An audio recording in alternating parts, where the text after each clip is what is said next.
Alright, hello internet, it's your boy Wing785 with Happiness, the game. So I wanted to take a break from Metabots because it's been turned out to be quite a long series and didn't feel like I wanted to stream something new because we just dived into what's uploading and all that. So I remembered I had this backed up for when I wanted to play it. Now this is made by the same guy who made Milka. So if you're a fan of that game, apparently this is the prequel. This is part of the prequel story, so that's gonna be a little confusing in the playlist, but I'll try and make it work. So with that said, I don't know what this is, except for a visual novel. Also, I apologize for the hiccups. Yeah. Yeah. Alright, I know this is a visual novel. I don't know how long it is. I don't know what it's about, aside from, I don't know, happiness, I suppose. So I'm just gonna try my best. Maybe this will get one take, maybe it'll get cut up. We'll see how it goes. So that's all said and done. Let's dive in. My name is... I suppose my name was never mentioned, huh? What?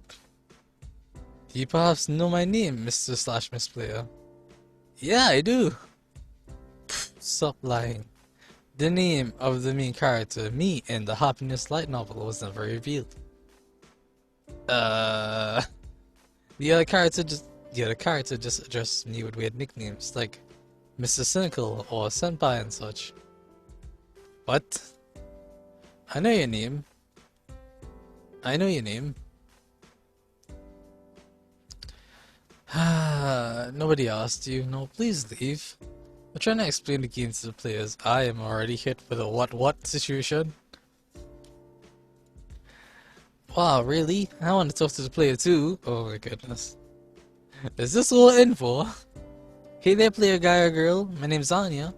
I'm like the main heroine of this game. Okay, oh, spacebar is just high text. Okay, and enters. Alright, cool.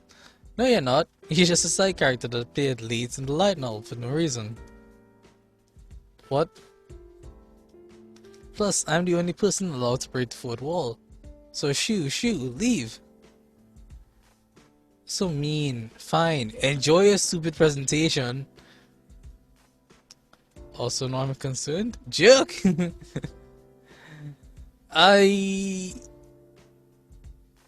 I'm concerned. I don't know if this has an actual light novel attached to it, or if they're saying light novel and they mean visual novel. Because this particular game plays out like a visual novel.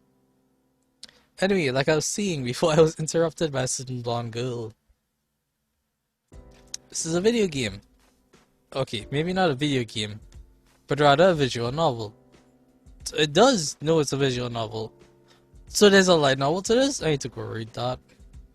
This game is actually based on a light novel written by someone called El Fuzi.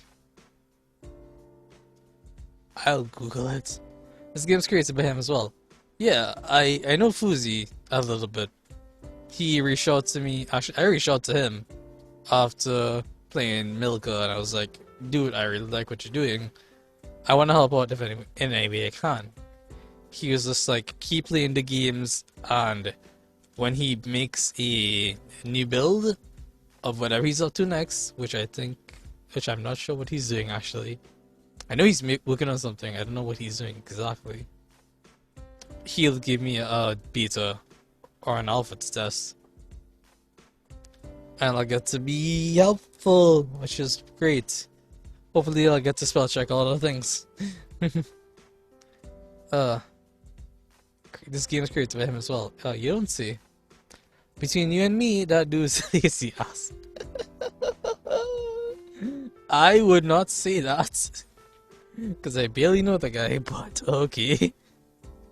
So if you find some typos, mistakes here and there, please look away and pretend you didn't see anything. Oh, you have no idea. I've seen them all. I'm seeing them already, and yes, I am looking away. If I didn't know what I was getting myself into, I'd be hysterical right now. I'd be screaming at this computer. Anyway, back at the game. Back to the game. The job as this player is simple. Read and understand the story and make the choices you see fit when the game asks you to choose. Easy enough, right? I mean, yeah. If you want to save a game, just click on the small icon on the lower right of the screen. This gear. Ooh, it is Luke. Ah. Save. Data save. It just saves. Cool. Anything else? Hide message. That's spacebar. And I don't want to message skip. So just go back. Make sure to save for exiting the game so you won't have to start from the beginning. Okay? That's no problem. I did it again. Oh, one other thing. In the game, I tend to talk to myself a lot. So to differentiate between the times I'm talking to myself and the times I'm talking to others, look for the quotation marks. When you find them, that means I'm talking to someone and not to myself, like a lunatic. But I am a lunatic and I talk to myself all the time. Pretty standard, huh? So yeah, that's about it. Oh, one last useful tip. Make sure to pay attention to the story. Just like the light novel this game is based on, a lot of the story is actually hidden between the lines. One sec. Okay, I'm back. So I just downloaded the Happiness light novel, which apparently is attached to the game on the itch.io page. So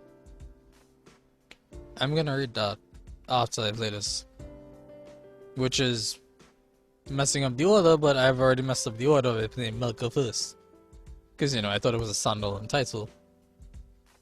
Oh yeah, it's worth mentioning that I asked Fuzi about Milka, and I was like, why is it so confusing and cryptic? He's like, a lot of the things you see or read about or play in Milka, you learn more about it, Happiness. It's like you're supposed to go through happiness. You're supposed to read a light novel, then play Happiness, and play Happiness 2, and then play Milka. And I had no clue about that going in. I saw Milka and I was like, sure, a game, cool. And now I'm reading. I got a link to Happiness. Well, I saw Happiness on the itch.io page, and I downloaded Happiness 2 as well for later. And I didn't know what a light novel turned out, so nice. That's a thing. Okay then, I'll leave you to it. Please enjoy the game and hopefully the whole experience. I will attempt it to be that way. The human life is nothing more than a series of unfortunate events spaced out in a life cycle and separated by periods of monotony and barely okay moments. Unlike movies and TV shows, there aren't any big developments and surprising plot twists, nor any happy endings and final revelations. There aren't even any bad or normal endings either. It's just one continuous cycle. Day after day, month after month, year after year, dealing with one thing after another until your body ages up and decays, or you fall victim to premature death. I suppose there are some bad endings after all. So why do we keep fighting? Why do we keep waking up every day playing the same crooked game? A game that is rigged against us from the very start? Oh boy. Why do we keep trying? As a kid, that was the sole question I couldn't find an answer for. No matter who I asked, no matter who I went to, I was never given an answer. Or at least, not an answer I felt satisfied with. The adults would either find it funny, dismiss my question as some silly kid's imagination, or just give me some obscure generalized answer. I can't blame them really. What do you say to some kid asking about the key to happiness? You can't tell them that you don't know. You're an adult. To a kid, you're supposed to know everything. How can you tell him that even adults can't answer his question without giving obscure answers? Maybe for a kid, just maybe, not giving an answer is the best thing you could do for them. I suddenly opened my eyes just to be greeted by a familiar sight. Good old Sandy High School. My head is killing me. Oh, I can't smell anything right now. I got slightly cold. I've got a slight cold. My nose is a bit almost runny, but not quite there. What the hell is the smell? It smells like crap, shit, poop. Did you get this reference? It's some weird anime shit. I think it's a Borat reference. Can I just get to the actual game here? I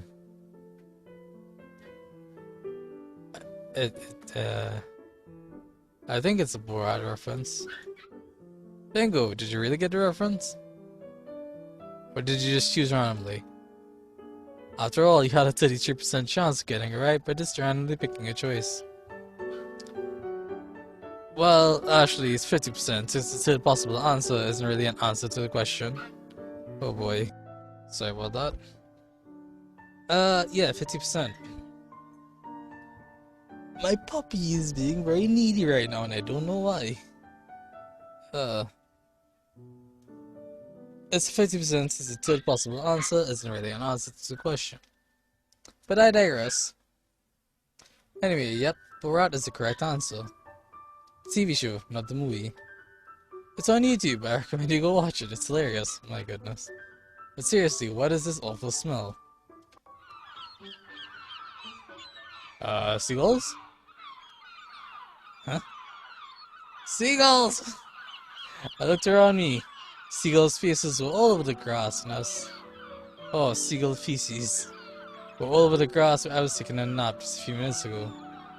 God damn seagulls. I quickly checked my clothes in here for any trace of crap. Luckily, I think I was spared. Screw you, you flying rat bastards. Why do you feel the need to shit only when people are around, huh? What, do you need an audience? You're doing this on purpose, aren't you? I screamed at the horizon as the pack of seagulls flapped their wings away. Oh my goodness. They're gone. If only I had a crossbow or something. Pizza be damned, oh god. There you are, dude. A sudden husky voice erupted from behind me. I quickly turned around to be greeted by a high school student with a look that radiates stupidity. He looked at me with a curious expression. Yep, this guy is none other than Hassan, my table mate. As in the guy I share my classroom table with. What? Let's see how I can describe him in few words for those who didn't read the light novel. Weird, loves to make up fake stories, creepy, overly attached, dumbass. I feel attacked. Yep, that fits the bill. Were you talking to yourself just now? No, I'm talking to this cute ghost girl. Yeah, it's nothing. What's up? Ignore him. Yeah, it's cute ghost girl. Wait, really? Is she single? Can you ask her if she... Oh my goodness. Hey, wait a sec. You're making fun of me. Ghost girls can't be cute. They're scary. Oh my god, that's the issue. Not that you can't see ghosts. Ghost girls are scary, not cute. Oh, I have some ghost girls. I'll disagree with that one. I see, so that's what you find odd about my answer. I told you, he's an idiot. Oh, the girls in the club room. They've asked me to find you since you haven't showed up. You're kidding. But all club activities are supposed to be suspended. Beats me, dude. I thought so too. After that volleyball girl went missing last week, oh my goodness. I'm surprised the whole school didn't close. She what, mate? Despite his words, Hassan's face didn't display any kind of sadness or distraught. Or distress, I guess. It was as if he was talking about something fictional. About someone that doesn't exist, or at least doesn't have any relation to him. Well, I can't blame him though. Neither of us have known that girl before she went missing. Well, neither of us knew her, yeah. The only thing we share with her is being from the same school. I suppose it's always hard for humans to get hung up on people or things that aren't directly connected to them. So, are you coming or what, dude? I think it's something important. The club president's tone felt too serious. Like the world was ending or something. Oh god. Yeah, I'll be right there. My son gave me a slight nod and left. He's probably heading back to the club room. Yeah, for those who didn't know, I am a part of the literature club. Oh my god. That's a questionable choice. I've been in one too many literature clubs. It was a bad time. Not really by choice, since I was kind of forced to join. And despite trying to ditch it multiple times, my efforts met with failure each time. So eventually I gave up.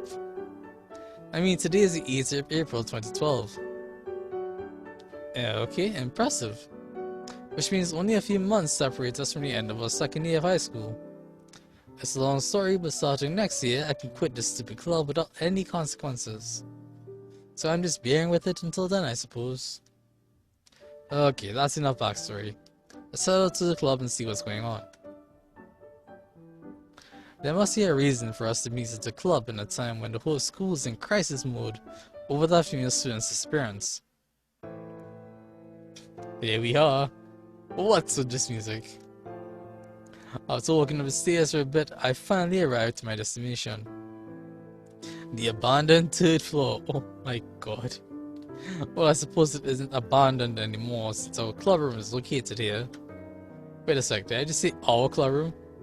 I mean their club room. I'm just supposed to come here because of a certain green-eyed demon. Can't believe I just said our. Oh god. Well, that's Stockholm Syndrome for you. Oh god. There you are, senpai. Finally! A short girl with long black hair greets my eyes. And glasses. She's cute. Her hair is tied up in the usual ponytail as she gave me a stern look.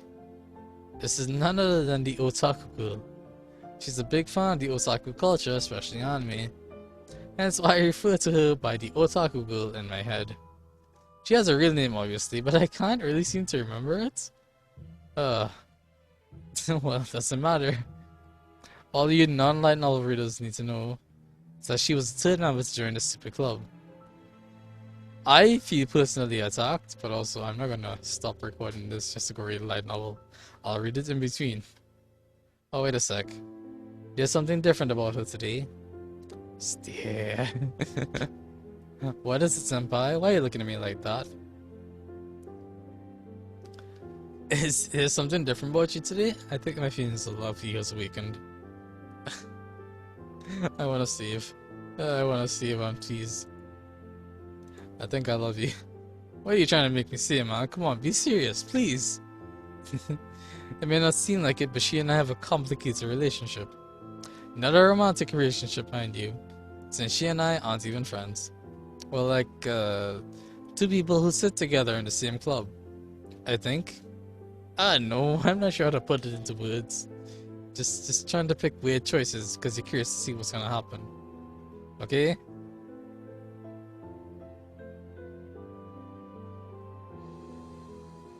You must be looking at my new glasses, right? I'll save and I'll reload. Is something different about you today? Oh, I'm surprised you noticed, senpai. Grumble, grumble.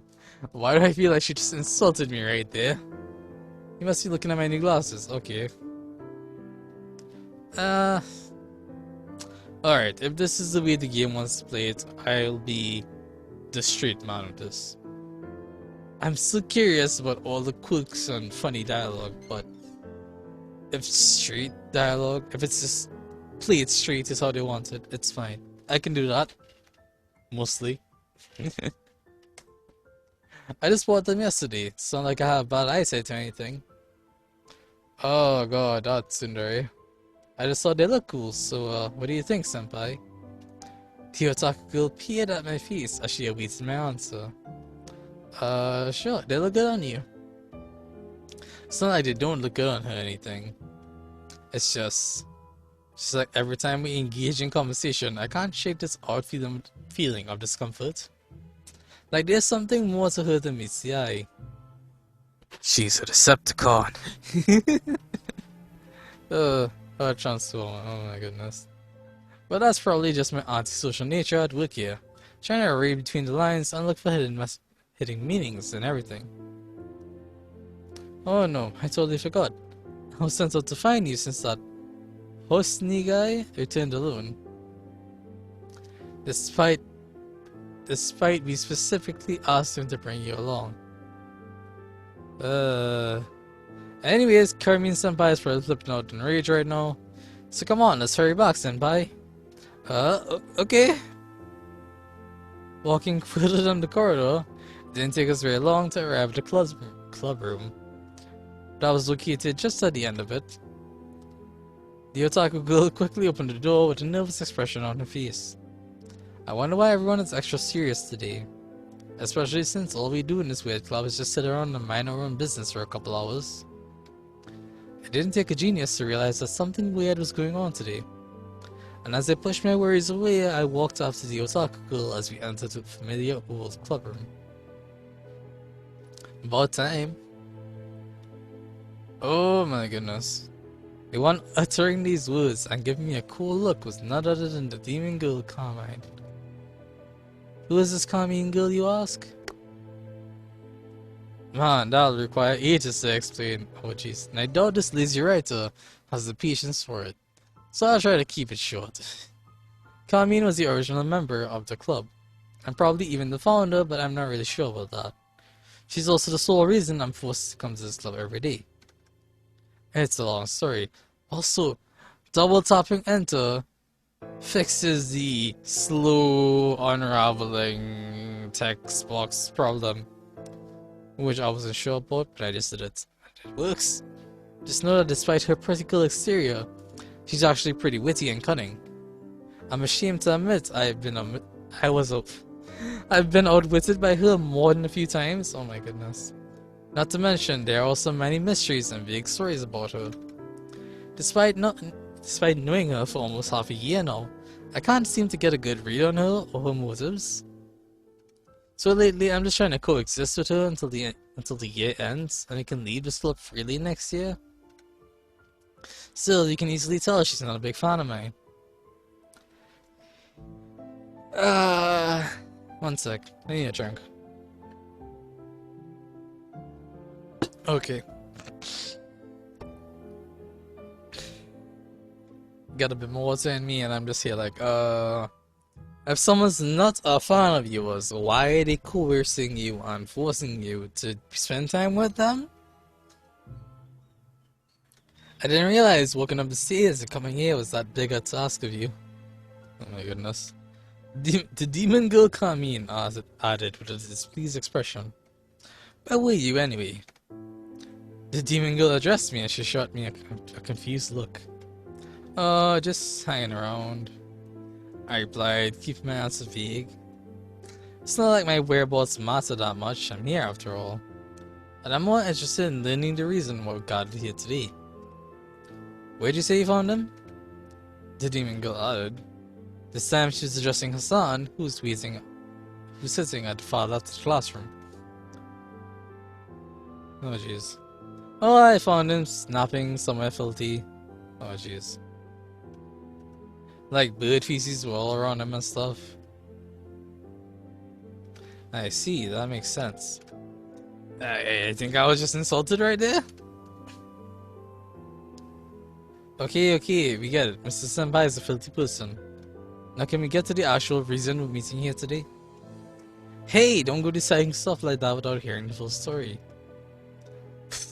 She's annoying like always. Oh, you must have seen this girl before, right? Yeah. This is Anya, and yes, that's her real natural blonde hair. Low-key jealous, but also I have blonde hair too, haha. It's not natural at all, but on top of being a pain in the ass to deal with, she's also one of the reasons a light novel reader will doubt the authenticity of the story. Bro, what is this? Is this game just advertisement for your light novel? Because if it is, I'm gonna read it. I'm gonna read it anyways, just when. Since natural blondes are practically non-existent in my city. Anyway, she's one of the last people to join this weird club. Right about that time, Hassan mysteriously decided to join the club too. Oh, Hassan, you obvious fool. Okay, what else is there about her? Oh yeah, she seems to be good friends with the otaku girl.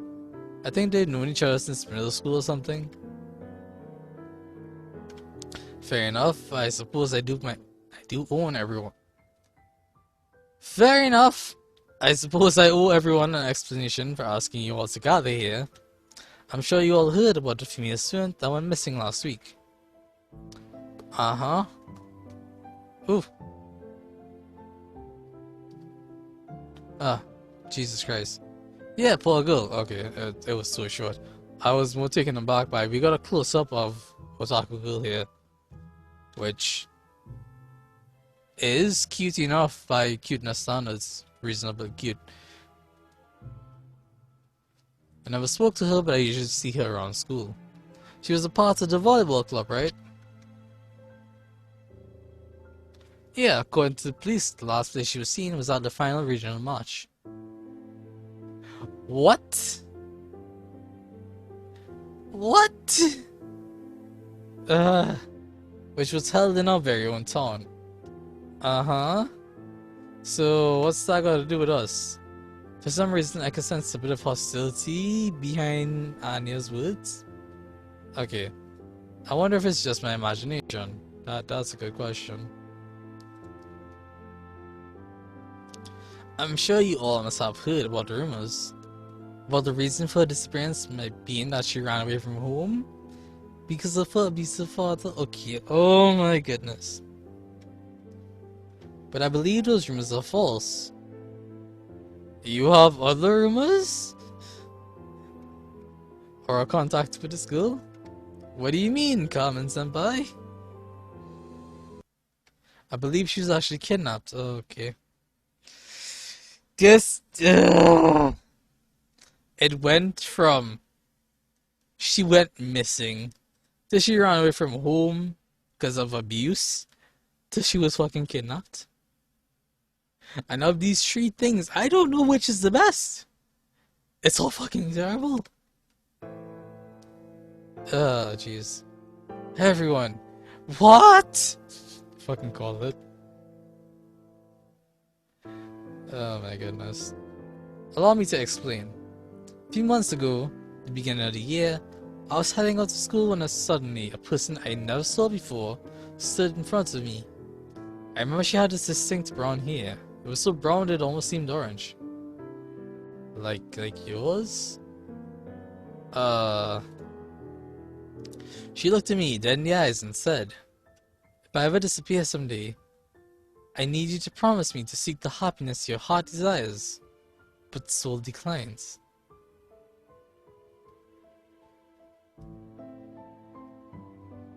Huh? Huh? I have concerns. I have issues. I need to read the light novel. Okay, the light novel isn't definitely going to answer this question. I just, okay, keep playing. After she said those mysterious words, she gave me a warm smile and left. It was the first and last time she ever spoke to me. And as you may have guessed it by now, that girl and Mrs. Student are none but the same. Wow, that's kinda creepy. It's almost as if she knew she was going to disappear. Exactly. That's why I believe she must have been kidnapped. Oh my goodness. You fucking twat. She must have felt like she's being watched, so she tried to send me a message asking for my help. But I wasn't able to comprehend her back then. That's why I need your help. If we all work together, I'm sure we can discover clues or leads to her whereabouts. I see. Well, I'm not sure if I'm going to be of any assistance, but call me in, Kamen-senpai. Me too. I mean, orange hair? This girl sounds like a total hottie. Hassan has just got girls on the brain. He needs headbutts. We really need to see her. Hold on a second. Oh, wait. Anya being the voice of reason. Aren't you guys getting ahead of yourselves here? I mean, I admit, the story Carmen told is pretty weird. But all we can deduce from that story is that the missing girl was a bit of a weirdo. But that doesn't mean there's no some sort of big conspiracy in the works.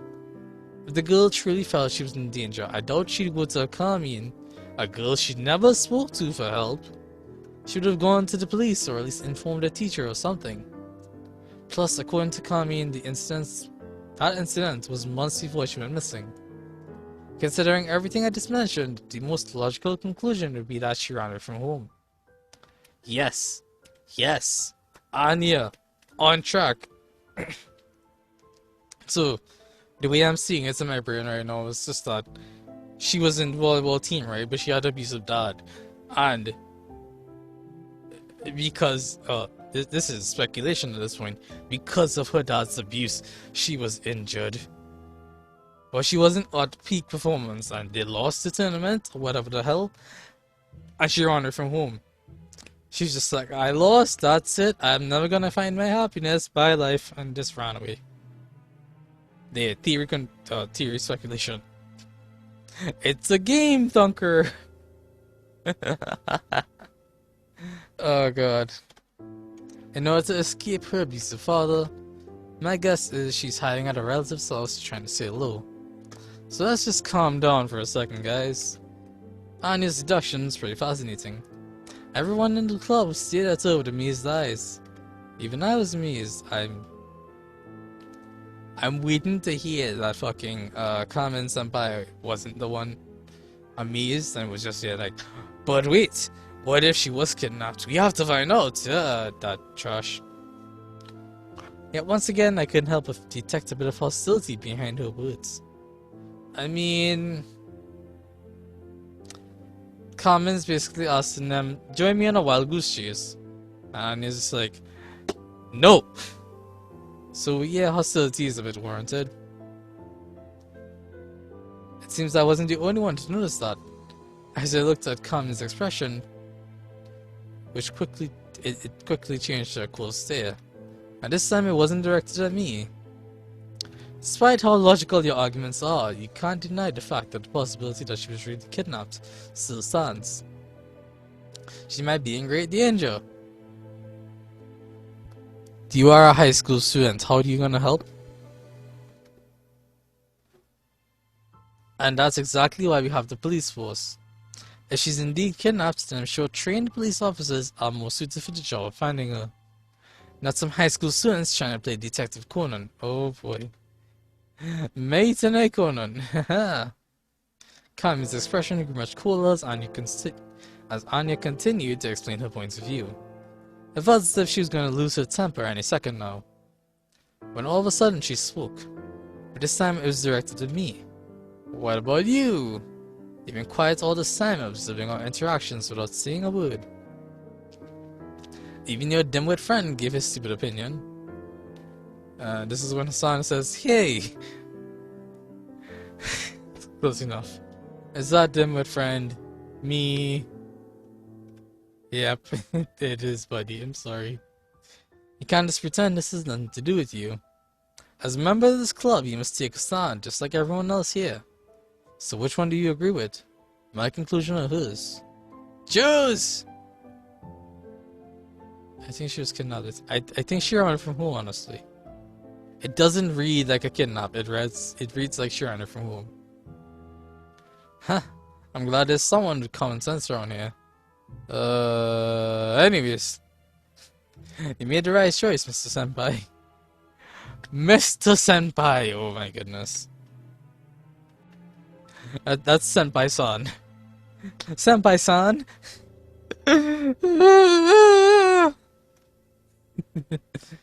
And Carmen just stares at me with dead fish eyes. Oh boy. Well, I suppose it doesn't matter who's right or wrong here. Club activities have been suspended by the principal himself. The principal itself. The principal is gender negative. Non-binary, gender negative. So it's not like we even have a place to play Sherlock Holmes together. The afternoon classes are just about to start, so I'll be taking my leave. I guess it's lunchtime. Anya declared that she picked up her bag, and left the clubroom. Wait, what? Okay, I'm sorry about this. I'm sorry I'm like this, but I'm trying to work through it, piece things together in my mind. Afternoon classes, you must mean after school classes, like prep school classes that are in the evenings. Cause why would afternoon classes refer to after lunch classes, and why would club activities happen during lunch and need to be cancelled? It's just club activities are usually after school activities, which is why if someone goes missing, it makes sense to cancel them so students aren't around.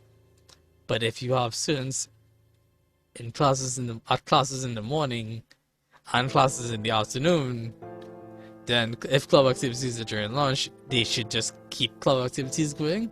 It doesn't matter. I probably was thinking this. Anya declared something. I should pick up a bag and left the club room. Man, I'm so glad this whole thing's over. Things are about to spin out of control any more in there. I quickly turned my gaze at Carmine. I can't believe she just put me on the spot like that, making me choose between her theory and Anya's. What the hell is going on with her? But before I could say anything to her, Carmine turned around and walks away without saying a single word. Huh? Dude, that was wild! A real life girls fight, oh my goodness. I mean, I know it wasn't a physical fight or anything, but still it was pretty intense. I kinda wanna hug him and just rub his head and be like, it's okay. People are still gonna love you even though you're so dumb. It's okay. It'll get better. It'll get better, buddy.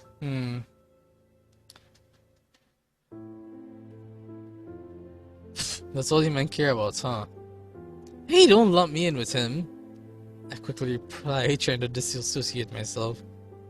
Yeah, dissociate myself from San. But my words fell on deaf ears as the otaku girl picked up her bag and left. Forget her, dude. She's just jealous she's not cute enough to be in the cool girl's fight. You fucking what? I need to not. I'm gonna get myself riled up and hyperactive and angry. Come on, we need to head out too. Boot trucks class is about to start and there's something important I want to talk to him about. So presumably this is lunchtime. This isn't after school classes. Yeah, this is just lunch. So why the whatever.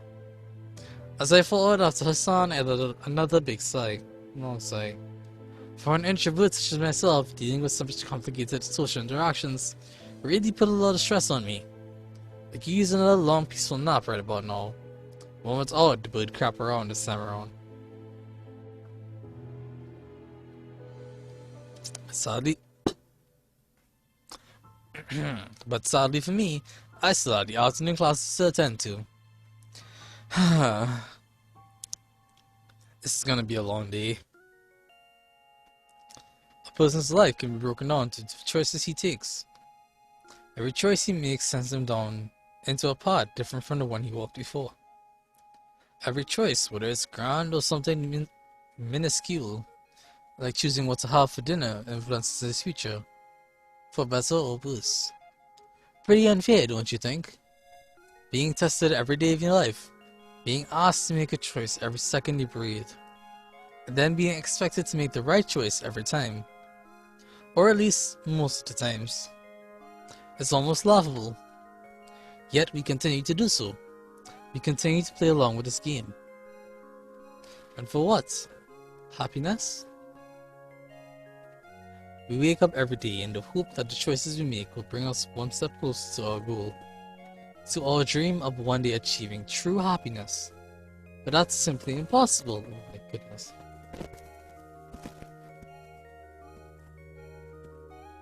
What's that song? Which choice you make sends us to a different path. It's like the roots of the almighty tree that branches out each time we choose. Oh, that's what this is. See, it's true. Doesn't that make sense? Yeah. Every time we play the game of life, our goal, our happiness, grows further away from our grasps. Until it's nothing but a distant star looming from looming, L-O-M. Looming is, okay, I can see how they got that.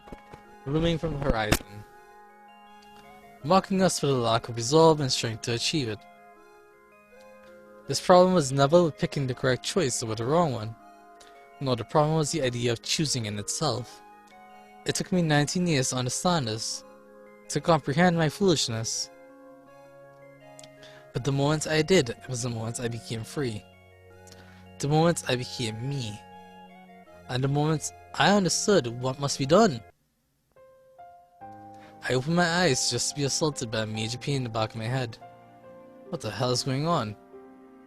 And as my eyes adjusted to the sudden light, I could distinguish a familiar annoying grin blocking my line of sight. God damn it, Hassan. Oh, come on, dude! Now you're just being lazy, sleeping in the middle of the classroom like that. Don't you have a bed at home or something? What time is it? It's almost 10 AM, dude.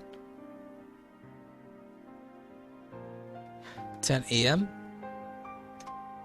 Break time's almost over, okay. So chop chop, let's go buy something to eat before the bell rings.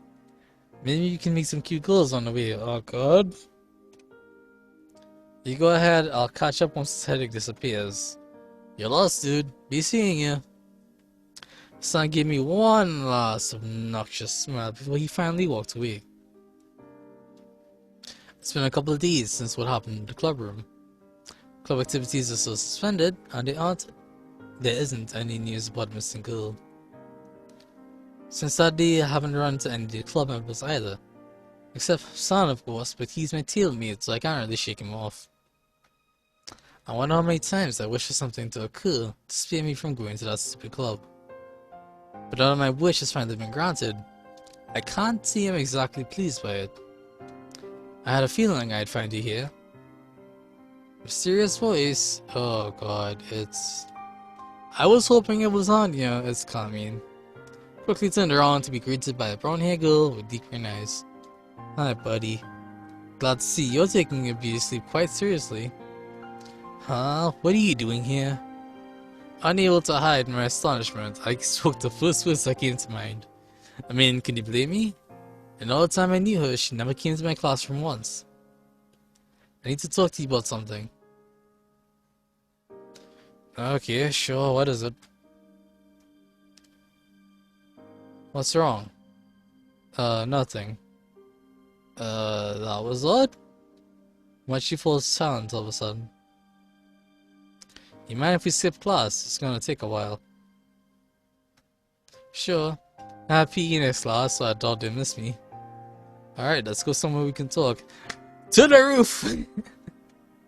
Listening to Carmine's tone when she spoke was enough to convince me that she had something very important to say. I suppose you can easily deduce just from the fact that she personally came here to talk to me. And the fact she knew I was taking a nap was just she was waiting for me to wake up on my own. Or maybe I'm just overthinking things and she made a lucky guess.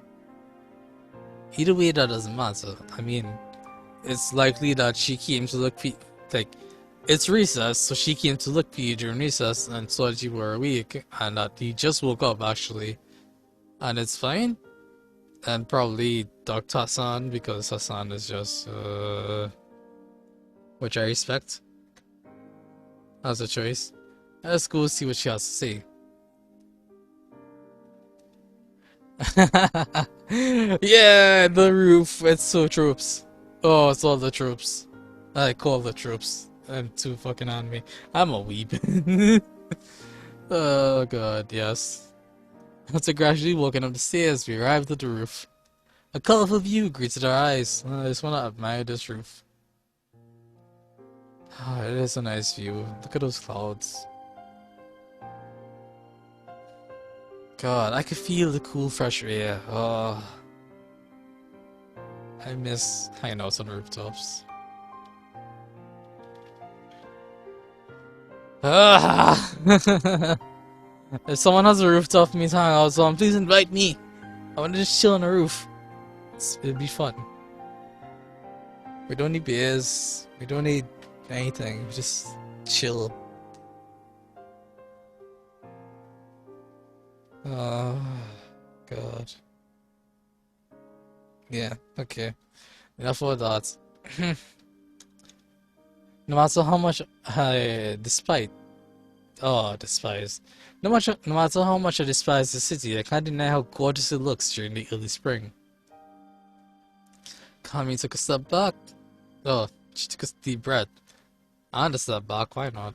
As she gazed at the view of the city. I always come here when I need to think. Something about this view relaxes my soul. Oh, I felt that just now. Too bad we're really not allowed to come here, huh? Break the rules! Yeah. I wasn't really interested about the view. It's not the reason why I'm here. Tell me something. Have you ever met someone for the first time and felt this deep level of connection between you? I've heard about this. It's called soulmates. Like there's something about them that feels oddly nostalgic. And even intimate? Wait, where's she going with this? Have you, Mr. Cynical? I'm not sure. I hope this doesn't lead to where I think it's leading. Well, I have, one time a few months ago. Oh, the girl. I know it sounds crazy, but when that girl spoke to me, when she said those words, a strange feeling filled my heart. Like I was talking to someone I'd lost ages ago. I don't know how else I can describe it. Wait, you're talking about the missing girl, right? Yeah? What do you think that feeling means, Mr. Cynical? An early menopause sign that you have romantic feelings? I don't know.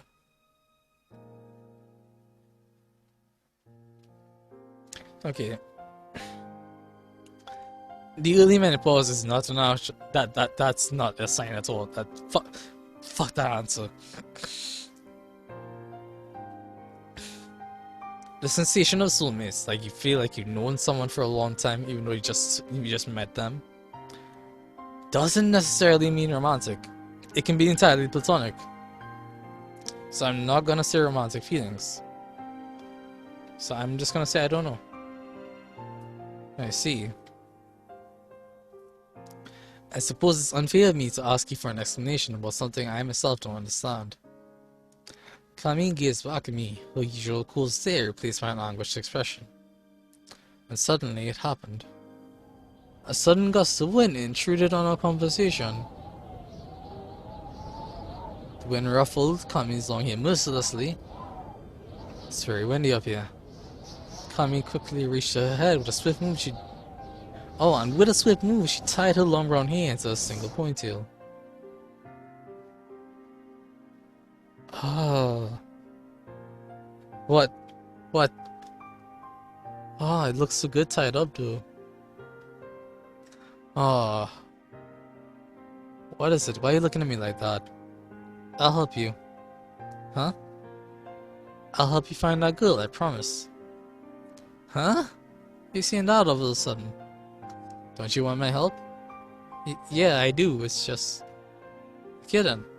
Let's both ask around and meet here every day during break time to discuss our findings. Is that okay with you? Yeah?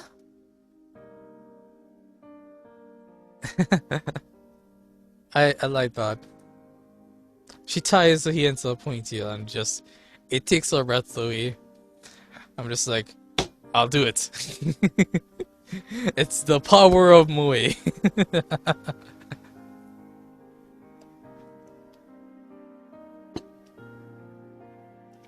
Or maybe it was just coincidence, Simon, but I'd like to hope. And us suddenly being, yes, it just took her by surprise. She was taken aback. She was shy. She's like, oh, yeah, yeah, I want your help. Okay, okay. Oh, God. Carmen and I spoke a bit more, discussed possible leads and locations that could help us get closer to finding that missing girl. I could sense strong determination in her eyes.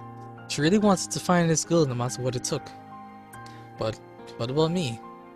Why am I doing this? Why did I decide to help her even though I have no stakes in the matter? I couldn't care less if the whole wood disappeared not to be seen again. I couldn't care less if I disappeared along with it. Unlike Carmen, I lacked any sense of motivation or drive, any interest I could call mine. Even if I tried to share Carmen's motivation and will to call it mine as well, that would just be a lie. All I ever do is watch. Watch as the days pass me by, observe as the flow of time moves forward. For better or worse, I'm nothing more than an observer. Destruction. Construction. Two sides to the same coin. To build new ideas, new realities, it was necessary to destroy the old defected ones. To understand the truth I had hoped... Wait, what? To understand the truth I had to forget everything that was not. But some say for light to exist, darkness must prevail. For happiness to be experienced, sadness and tragedy must be lived. That both sides of the coin must coexist to achieve a possibility. Pathetic.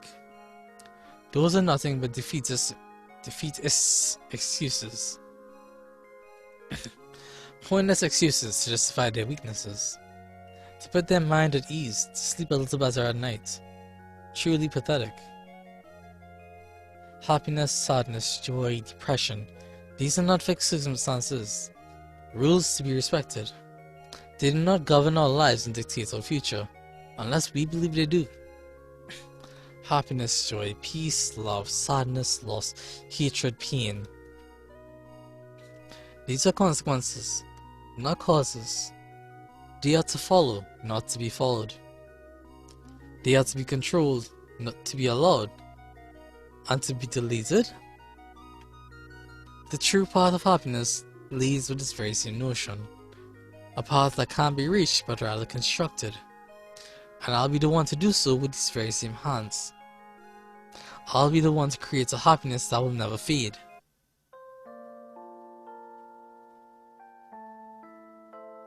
I need a drink. I wanna pause.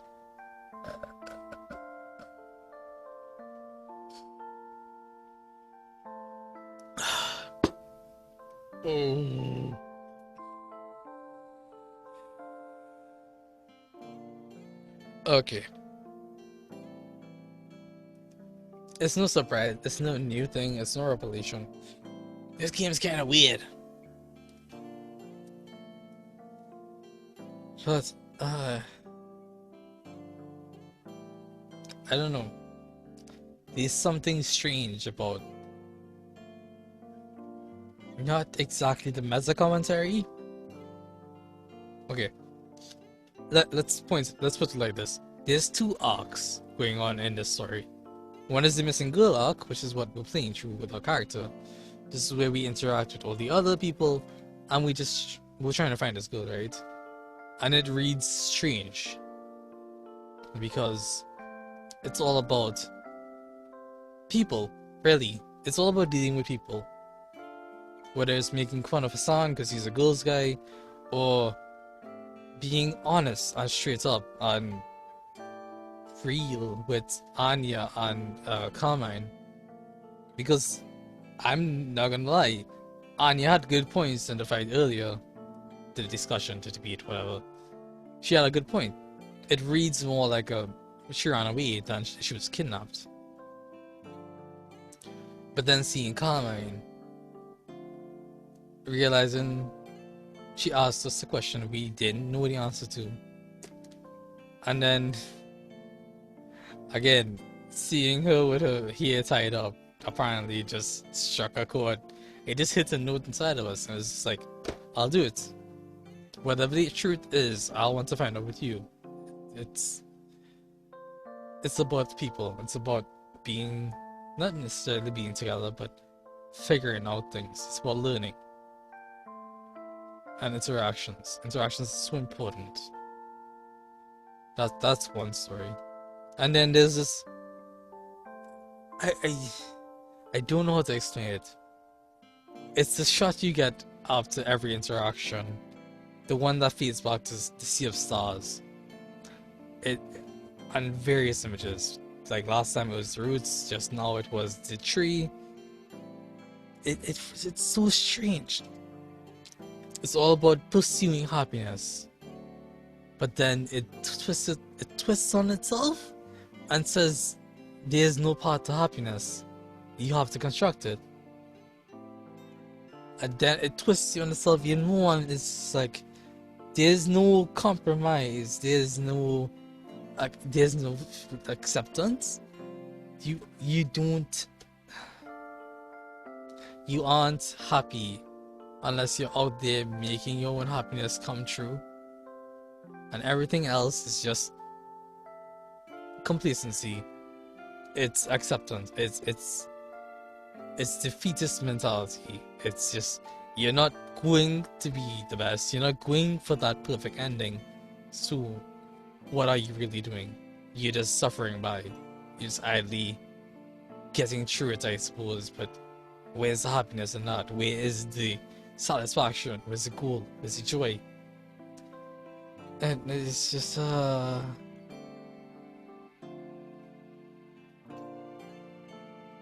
this game is really poking at my brain.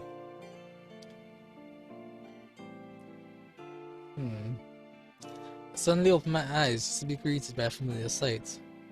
Ugh, my head. I really need to stop staying up late playing video games. My head is killing me. I quickly reached my hands to my temples and started massaging them in circular movements. Okay, what time is it? Reaching for my phone, I quickly checked the time that was displayed on the screen. 7:10 a.m.? I can't believe I managed to wake up this early. Especially since I can't even remember when I stopped gaming yesterday. Alright, let's not waste this opportunity. I quickly got up on my feet and started preparing myself for school. It's really bliss to be a dude in the morning. You take basically no time to get ready. Okay. A little touch here, a little touch there, and voila, ready to go. I could probably just wake up 10 minutes before class and arrive on time. Of course, it's because I was also blessed to live pretty close to my high school. Okay, enough pointless trivia, let's head out. It's been a few days since I agreed to help Kami in her search. Despite my promise, I wasn't really able to find anything useful. Every student I questioned gave me the same answers. Everyone believes the missing girl ran away from home because of her abusive father. Many of her female classmates told me she often complains about her dad. Complained about how he's a good militant dad and how he does nothing but cause her pain and suffering.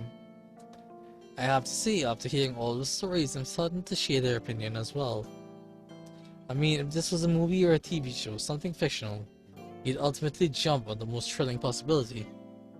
I mean, why would they make a movie where the girl just ends up running away from home and does nothing really exciting? That would just be a boring story, right? Like, imagine if the first Taken movie ends with the main character realizing that his daughter was playing a prank on him all along. That would be one sucky movie indeed. I doubt it'd sell that well either. When it comes to real life such things, but when it comes to real life things, such endings are not really that uncommon. Simplest explanation is more often the correct one. I probably should say this to Carmen as well. She needs someone to ground her back to reality. And since I was the one who pushed her off, it's my responsibility to ground her back in. I knew I shouldn't have gotten myself involved with all of this in the first place. After walking on the road for a few minutes, I eventually arrived at high school. Alright, let's head up to class. God damn it, son. Morning, dude, you're early today. Morning. So what? I replied with a confused expression. Come on, dude. Don't you notice anything new today? Oh, you mean your clothes? Oh, you mean the cute transfer student?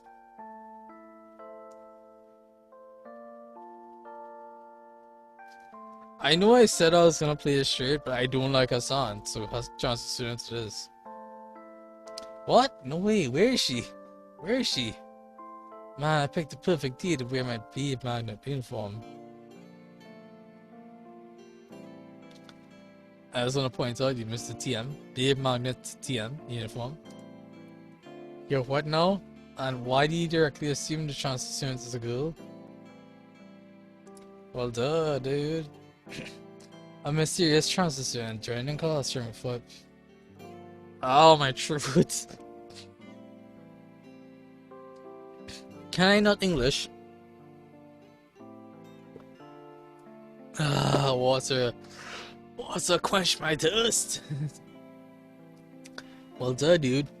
A mysterious transfer student joining a classroom a few months before the year ends. It's gotta be a girl who has the aura of mystery about her, no doubt about it. She then ultimately falls to the handsome main character, me, who is the only one that can fully understand her. That's like the norm, dude. That just... Hassan? Have you been watching anime again? You don't see. Wait a sec, you're just making fun of me, aren't you? There aren't any cute transitions today, otherwise I would have heard about the days in advance. I didn't realize you're that well connected. You're always so mean to me. And I was about to share with you the secrets of this awesome outfit. Hassan continued to talk after that, but I really couldn't bother to register any of what he was saying. The headache I woke up with this morning was still pulsing through my brain. It continued to torture me even through the morning classes. When all of a sudden a loud bell echoed through the halls. That's exactly what I needed, more loud noises. Clearly it's break time. I took a quick look at the time, the clock was showing 10:03. Shit, I'm late! I always meet Kami at exactly 10 AM on the roof to discuss what we found about her, the missing student.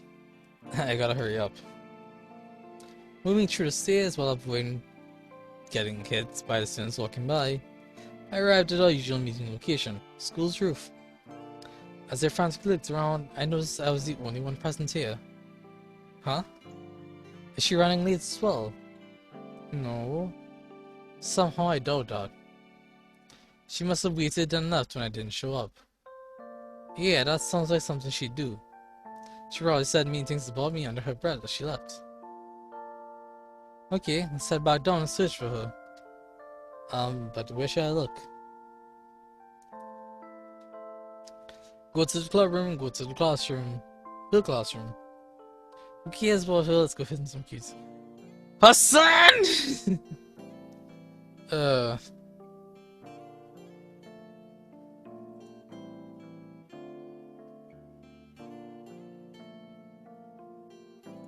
Let's go to her classroom. That's right, break time's about to end. So the logical conclusion would be that she went back to her classroom. If I remember correctly, she says in classroom number 13. Let's go. Quickly running down the stairs, I arrive. Okay, I remember the last time I came here. It was at the beginning of winter, back when we first met.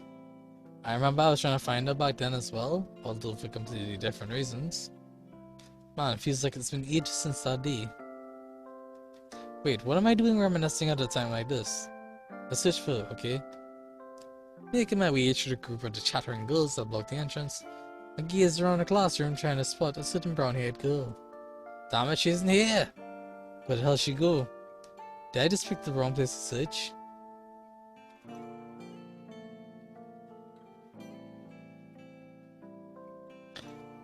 Okay. So, I know in my heart and soul that no matter where I go to search, she's not gonna be there. But also, for science, let's go to the club room. You think she'll be there? Okay, I suppose it won't hurt to check. After walking down the stairs, see the pan into the floor. I arrive at the long corridor. Clubroom should be the end of this corridor. Let's go. Here we are. Good old clubroom. Somehow, it feels more abandoned than usual. I suppose that makes sense. I mean, we haven't come here for a while. Ever since that day. Okay, enough reminiscent. Carmen doesn't seem to be here anyway. Damn it. Yeah.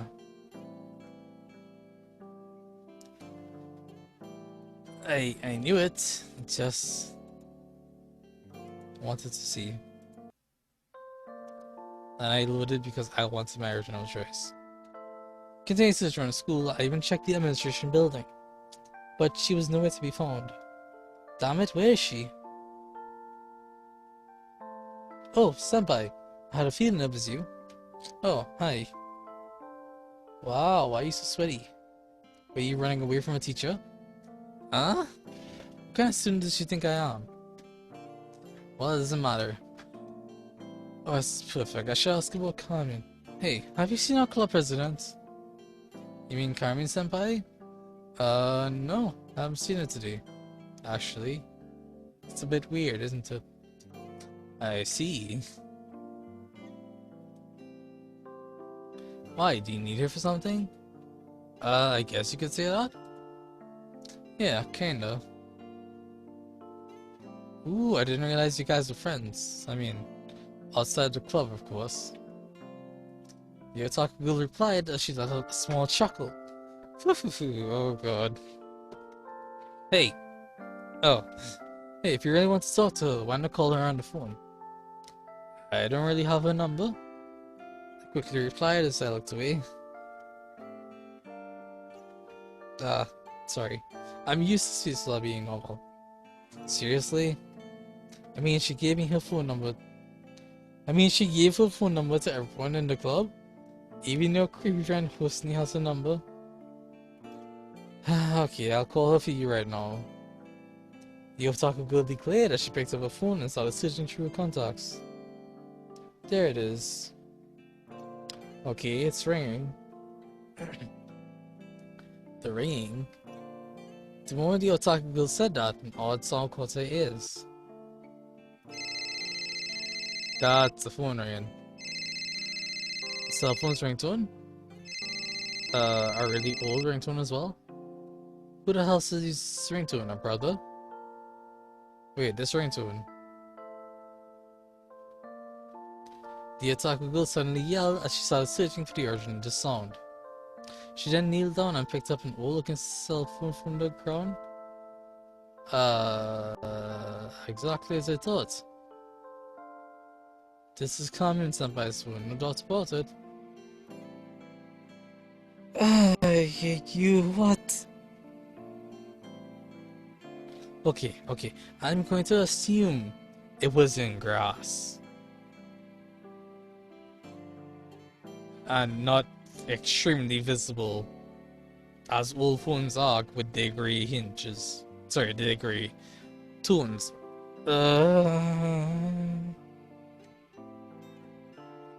Just be casual. To just be casually lying around is amazing. I would. My brain honestly sooner went to the possibility that she didn't give me the number because the number she gave to everyone else was my phone and my phone started ringing. But okay. What's it doing here? No. She must have dropped it or something. Oh well, I'll make sure to give it back when I see her. Nah, I'm reading kidnapping. This doesn't make sense. Carmen would never make a careless move such as dropping her phone. No, that doesn't feel like something she'd do. Hey, can I take a look at it for a second? Damn. No. Senpai, spying on a girl's phone is not cool. It's not like that. I just want to check if there's any clues to her whereabouts on the phone. Huh? You're talking as if she's missing or something. It's not that, just need to check something. You can monitor me if you like. The otaku girl looked at me with a curious look. But then she lifted her arm and placed the old-looking phone in my hands. Thanks. Quickly checking her call log, I wasn't able to find anything odd. Just that she surprisingly had a small number of contacts. Maybe even less than I have, but that doesn't really help. I check her inbox, maybe there's something interesting there. Quickly running through her messages, there was one that was out of place. The sender didn't have a name, and all the message said was olfactory. God fucking damn it. This is not even a proper sentence. After quickly checking the date this message was received, I was insulted by sudden realization.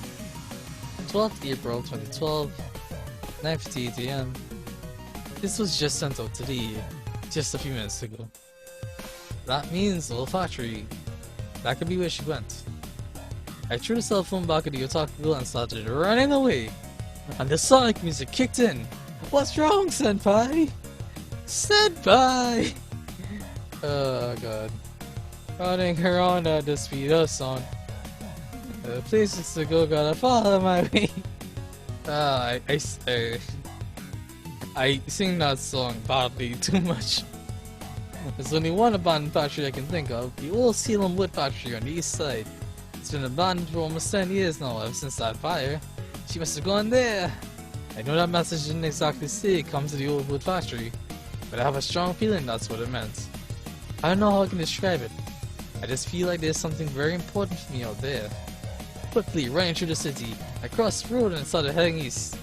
The old Salem factory shouldn't be too far from here. Damn it! I think I just heard something crack in my back. I really should have exercised more instead of napping and playing video games all the time. Come on, don't go weak on me, legs. Just a little bit more. I'm here. My heart feels like it's about to jump out of my chest. Damn it, I'm really not out of shape. I pushed through the rubble as I leaned against the scorched wall for support. God damn it, I can't see her anywhere. Where the hell is she? Am I at the wrong address? No, this is the only old factory in the city. But then where the hell is she? Did she leave already? Did I arrive late once again? Haunted by these doubts and worries, I pushed through until I noticed a small opening in the side. Huh? A door? We should be inside. Because this wasn't already inside. Whatever. Okay, and the music died.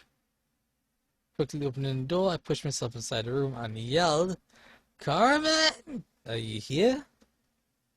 I was echoed in a seemingly empty room. It's just chairs. I do not run. Oh god. I think running into a place you don't go to often and screaming someone's name is a bit of a bad read. Especially when they get a message like, "Old factory." Nothing else. It looks like fucking a hostage message.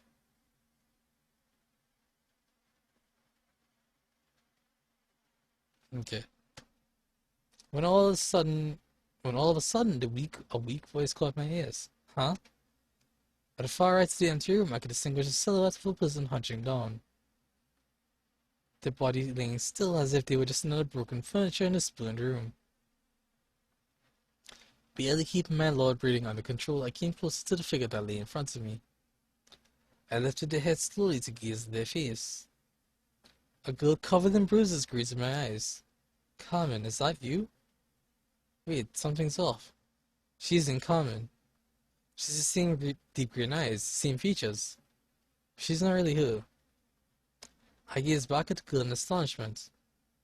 When all of a sudden, tears started forming at the edges of her beautiful green eyes.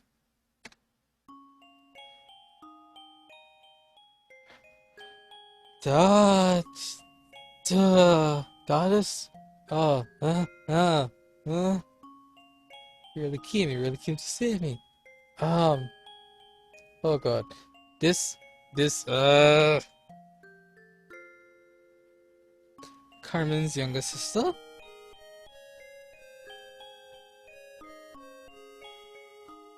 Oh boy.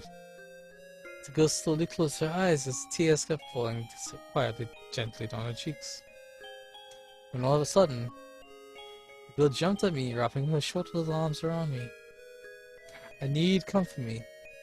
I knew you'd find me. I'd waited for so long to see you again. And now you're here. You're here to see me. I froze in my place as I kept listening to her words, mixed in with incomprehensible sobbing. Something about her voice felt deeply nostalgic. I felt as if my heart was melting away with every word she spoke. And without even realizing it, I found myself gently patting her head. I'm sorry, I failed. Sorry, I couldn't stop it. I really tried, I swear, I really did. Please don't hate me. I love you so much. Dad?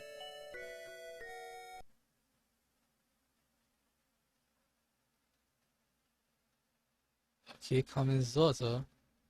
But if I'm Dad, then okay. I have concerns! Why, it's just... Space. Space, why give me endless silence? Aren't you gonna say something? About what? I replied as I gazed at the orange sun setting down in the distance. I explained everything from start to finish multiple times. Just tell me how you feel. Feel about what? About me, of course. Jeez, relax, okay? I get it. So according to what you said, your name is Meryl, and you're that missing volleyball girl. Yep, that's me. Okay.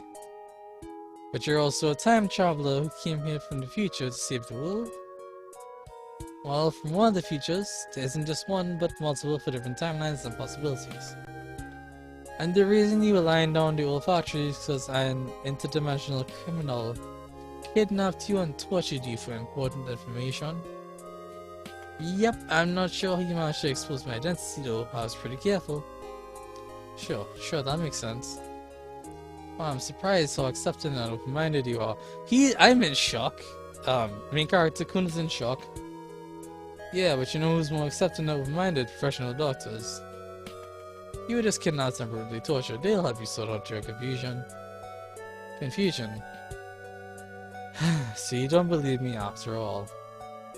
I just think you've been through a lot and it's totally understandable to be confused in a situation like this.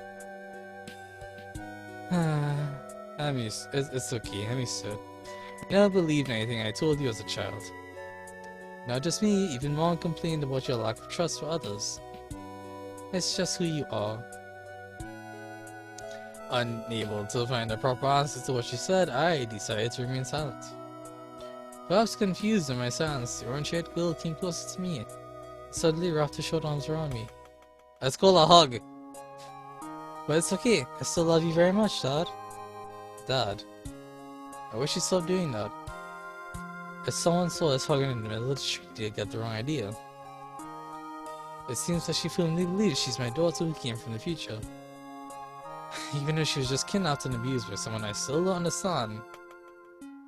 Oh, by someone. I still don't understand what made her develop such delusions.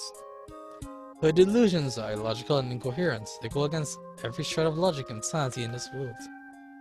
But then, why do I feel like my heart is melting with every word she speaks? Why do I feel a sense of nostalgia and familiarity when I look at her beautiful smile? It's like my mind and soul are engaged in an eternal struggle inside my being. I know this must be hard for you to believe. If only your memory didn't get wiped off last time we met. Huh? We met before? I quickly replied as I searched around my memory box.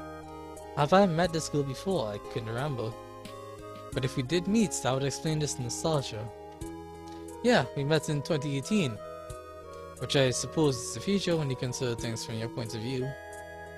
Although it was your 2012 self fused with your 2018 body. Now that I think about it, I haven't apologized for the way I was acting back then. I just didn't want you to discover my identity. But I did ask to be mean towards you, so I hope you... Okay, stop. You lost me. Let's backtrack a bit. You're saying we met before somewhere, but I don't remember it. Why is that? Because we met in a timeline we don't belong in.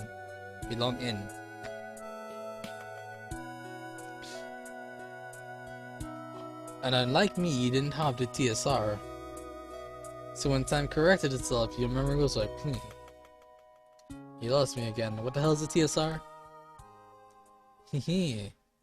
That's exactly what you kept asking me last time. Although you kept forgetting its name over and over again. You were probably doing it on purpose, weren't you? How would I know? I don't remember ever meeting you before. I'm sorry, Dad. I'm just confusing you like this. I'm just super happy to see you again. I never would have dreamed that you'd come to save me. The moment the orange-haired girl uttered these words, a sudden realization hit me. How could I forget the real reason I was searching that old factory? Carmen. I suddenly yelled out in shock. Fuck with everything that happened, I forgot all about her. She's the reason I'm out here. Yet I got distracted and forgot about her. How fucking stupid could I be? Calm down, Dad, she's fine. She left the factory right before you showed up. Huh? Really? Are you sure? Yep, don't worry. Mom's alright. That's a relief. Wait, Mom? Why are you surprised?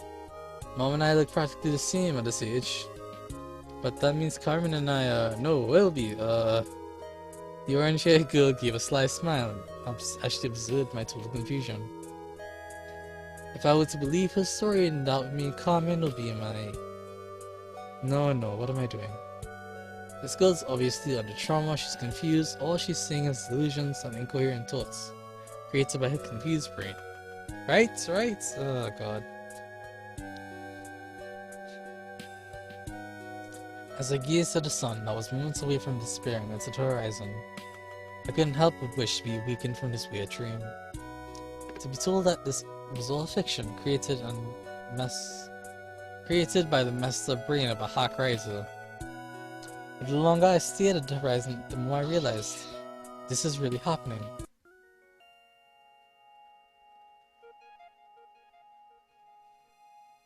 Time is a river that flows in one direction, from past to present then to future. Time doesn't freeze, doesn't stand, and doesn't backtrack. Time is inevitable. These are the notions I came to learn and accept as I grew up. These were the notions that misguided me, that blinded me from seeing the truth. Time isn't linear. It's not a river that flows in one direction. No, those were all lies. Oh my goodness. Time is like the roots of a mighty tree. It diverges, it branches out constantly in all kinds of directions and possibilities. Imagine you woke up one day to the sound of your alarm at 7 AM. It's time for you to get to school or work. What do? Let's say you decide to get up, get dressed and leave. That will creates a timeline where you go to school or work. But if you decide to turn off the alarm and go back to sleep, isn't that another timeline possibility worthy of its own future? That would mean there are two versions of you being created the moment you make a choice to get up or go back to sleep. Now imagine if time diverged each time you pick a choice over the others. That would create endless possibilities. Endless timelines that exist in parallel to each other. Are you following me so far? Yeah? Okay, good. Now imagine later that day, after you chose to either get up or go back to sleep, someone knocked on your door. You open up to find your neighbor asking you to borrow something. Is the event where your neighbor knocks on your door related to the choice you made earlier to get up? Oh, I don't know why I keep saying get back up or go back to sleep. Did your previous choice have any bearing on the fact that your neighbor decides to knock on your door? The answer is of course not. No matter what you chose earlier, the neighbor is destined to knock on your door. So doesn't that mean that the two timelines that diverged before have now converged back together to just one timeline? I mean, sure, they had different parts, but now they're sharing the same continuation. These are what's called time branches. They're points of contact with thousands, if not millions, of different timelines of different possibilities converge. Timelines might be endless, near infinite, but time branches are not. Time branches can be easily quantified, easily manipulated. I open my eyes to be greeted by the familiar room. Ah, my head. Not again, man. I slept pretty early yesterday, so why am I still getting these headaches? I wondered if I should see a doctor about it. When all of a sudden, the clock on my phone caught my attention. 7:03? Oh, I woke up early again. I can probably slack off in bed for a bit. Maybe use extra time to clear up my head from all that weird shit that happened yesterday. Also, the music's a little loud? I can't do anything about it. Nah, there's no point in overthinking things. I'll just drive myself crazy for no reason. Let's just head out to school and move on with it. The sooner I get back to my normal, boring life, the better. My ordinary life. It's a great song. I quickly got up on my feet and started getting ready for school. A few minutes later, I was already on my way. The city didn't look any different today. The shop owners were getting ready to start their day. Students were heading out to school with an aura of depression and drowsiness surrounding them. Which is one thing I could totally relate to. Whoever decided that school should start at 8 AM is a goddamn demon. This is why I can't wait to get to university. Skipping all the lectures is like the best, not to mention the first years of college. Or when the cute girls reach their peak. Oh my goodness. It's the perfect time period when a girl possesses an aura of a mature woman without losing her childish charm. I probably sound like a son right now, but the facts are always gonna be facts. 19 to 22-year-old girls for the win. I kept talking to myself as I marched towards my high school, perhaps in an attempt to distract myself from the brutal pain in my temples. I decided to think like a son. I mean, the Japanese have a saying like those idiots cannot get sick. And Hassan never suffered a headache in all the time I known him. After taking a swift left at the last intersection, I found myself in the middle of Sandy High School. Good old Sandy High School. I still have more than a year to spend at the school, whether I like it or not. I suppose it's not that bad. I see have a few trees with good shade to take a nap between classes. And as long as you don't get attacked by a bunch of shit-taking seagulls, you're pretty much guaranteed to have a peaceful nap. What else is there to say about the school? I suppose some of you are probably interested in the quality of education here, and the level of knowledge you can gain here. So for those who are interested about that, I say stop it, nerds, go enjoy your youth. Oh, he's talking to himself, how creepy. Anya. A blonde girl with a mischievous smile approached me from behind. I quickly looked back at her and said, "What do you want, Anya?" What's wrong? Why are you looking at me like that? Couldn't help but feel a bit self-conscious as she stared at me in confusion. Do I have something on my face? I made sure to wash my face properly, I think. It's nothing. It's just the first time you said her name, probably. Never mind, this isn't what I came to talk to you about. Okay. Remember that missing volleyball student with football from club the other day? A sudden feeling of unease took over me as I nodded back at her. Well, it seems like I was right. She ran away from her abusive father. And in reply, she proudly placed her hands on her hips as if declaring her victory. What do you mean? I mean what I just said. Are you still half asleep, Mr. Senpai? A friend of mine called me last night and told me she spoke to the missing girl. Apparently the missing student has come back to school today. She's probably here already. What? Morale is here? I yelled out in astonishment. I mean, I did speak with her yesterday, and she appeared to be physically okay besides the bruises she had. But mentally, she was really unstable. She was feeling all kinds of crazy shit about time travel and being my daughter and all kinds of delusions. She shouldn't be allowed to return to school at her condition. Oh my goodness. Morale, is that her name? I didn't realize you two knew each other. I see now. You've really changed, Mr. Senpai. And you shot me a cool stare? Same one she often gives Hassan when he tries to hit on her. Great, another girl giving me that stare. I sure know how to charm them. See you later. Oh, wait. Oh. I tried to call to her, but she kept walking away without giving me a second glance. Jeez, what the hell did I see to take her off like this? Oh well. By this point, I'm already accustomed to weird social interactions. This is nothing compared to how the other girls in the club behave. As I pushed my words aside, I walked up the stairs and started heading to my classroom. Class 15. Dude! Ah, my ears. Why are you being so loud this early in the morning? I yelled back at the sun while I massaged my temples. As I massaged my temples. Ugh. Great, he just made my headache even worse. Oh god, it's happening, it's happening! Calm down, Michael Scott, you're being too loud. I'm not kidding around, dude, it's really happening. And on the day I decided to wash my Babe Magnet uniform. Damn it, look at my outfit, dude, I look miserable. The sound wasn't making sense, but then again, he never did. I ignored his mumbling and took my usual seat. Let's see, your first class should be, math? Jeez, I'm really not catching a break today.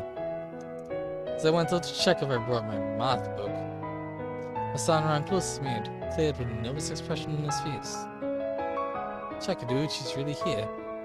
It's exactly like I imagined, beautiful orange hair, deep green eyes, and athletic figure. She's... Morale. Following Hassan's line of sight, I was greeted by the sight of a familiar young high school girl, standing at the entrance to my classroom, engaging in chatting with other girls. She seemed to be in a pretty good mood as the smile shined brighter than the moon itself. The moment our eyes met, she gave me a big smile and came running towards me. When all of a sudden she jumped at me, wrapping her arms around me, the same way she did yesterday. Morning, Daddy. She does look cute. Aww. Freezing! It'd be fine if she said Dad. Calling me Daddy, that spot. Did you miss me? I looked around me, the whole class fell in silence. Everyone stared at us in shock. Everyone but Hassan had a scary... Oh. Everyone looked at us in shock. Everyone but Hassan. Hassan had a murderous and scary look in his eyes. Oh god, no. But that didn't stop Morale from hugging me ever tighter. What should I do? Oh, okay, back. I know I should push her away. I know I'm only creating more misunderstandings and complications to myself. But I can't. I just can't. When she hugs me, I feel like I'm going weak. As if my heart is being shattered piece by piece, and the only thing holding it together is a warm embrace. Feeling powerless, I wrapped my arms around her and started patting her head. Hehe. She laughs happily. Oh. And the universe is giving me nothing again. It was another warm day in April. The sky was clear and the clouds moved gently. Sadly, things were not as peaceful down here. How am I going to handle this? What's wrong? Why'd you drag me to the roof? Carmen! Oh no, Morale. You look angry, Dad? I'm not. It's just... You understand the situation we're in, don't you? What do you mean? Look, I admit something strange is going on. The way I feel when I'm around you, the way I'm currently feeling now, it's all confusing. I still don't believe you're a whole I'm your daughter who came from the future thing. But I do believe you're perhaps correct about certain things. Oh, so you believe me? I didn't say that, it's just... It doesn't matter. In any case, you must understand why you should stop with all the hugging, especially in public. What's wrong with hugging your dad? Nothing. But even if you're my daughter from the future, or currently of the same age, so when you hug me, it makes others jump to certain conclusions. You understand what I'm trying to say? Well, I understand. She replied with a dejected look, and she added, "It's just that the last time we met, I was super mean to you to hide my identity. And I feel awful about that, so I want you to see me for who I really am. I don't remember ever meeting you before, so I don't really have a bad impression of you. You shouldn't worry about it." Wait, what the hell am I saying? Do I really believe her story? Do I really believe she's my daughter who came from the future? You're right. Thanks, Dad. She smiled happily. It seems she finally understands what I've been trying to tell her. I'm glad. At least that's what I thought before she grabbed my arm all of a sudden and yelled out, "It's past 8 p.m. We're late for class. Hurry up, Dad!" She declared as she held my hand and started dragging me with her. I should have another talk with her, Sam about holding hands. This girl is really troublesome. The way she acts, even if she believes I'm her father, is pretty odd. I mean, think about it. Do high school girls still hug their fathers and hold their hands? Maybe some do, but most of them pass that phase. So why she acts like a little girl around me? And why is she being overly excited about seeing her father? Doesn't she see me all the time in the future? I probably sound like a crazy person believing this whole daughter from the future thing. I let out another moan as I was dragged down the stairs. This day is sure going to be a long one, that's for sure. Space giving me nothing again. After spending the whole day dealing with awkward stares from my classmates, half of those actually from Hassan, I felt pretty beaten up. I didn't like being the center of attention. My idea of a good day is boring, peaceful, and uneventful. The great men of history are those that work from the backstage, away from prying eyes. I know I'm trying to make it sound cool, but in all honesty, I'm just an antisocial guy with an introverted personality. So you can imagine the amount of stress and unease that piled up on me from today. Is this how school is going to be from now on? No, that can't happen. I already explained it to Morale, so I doubt she'll attempt to do anything weird again. Which means I just need to wait for my classmates to lose interest and move on to other things.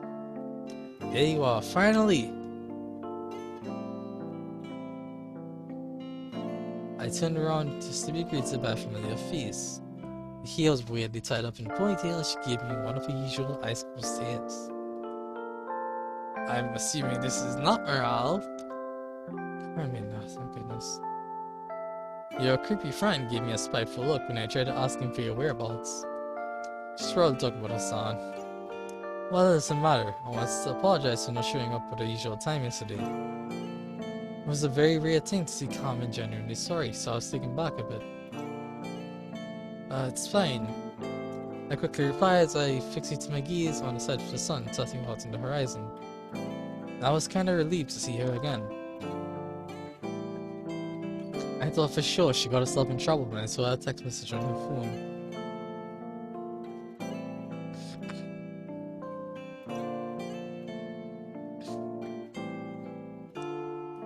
But she seems to be doing alright, though I still wonder about that text message and the reason to go to the factory. Especially since that factory was a place where Morale was held captive. Something was definitely off there. Oh, about the missing girl. I'm sure you're well aware that she went back to school. Yeah. It seems I was wrong. She wasn't kidnapped. She really did run away from home. Yeah, seems like it. It's exactly as that man said. Huh? What man? I quickly replied with a confused expression. He didn't give me his name. He just sent me a text and offered me information about the missing girl. I met up with him in the old factory. That sounds odd. I agree. He was a very weird man. The way he looked at me made me uncomfortable. But he did tell me that the missing girl would be returning to school tomorrow.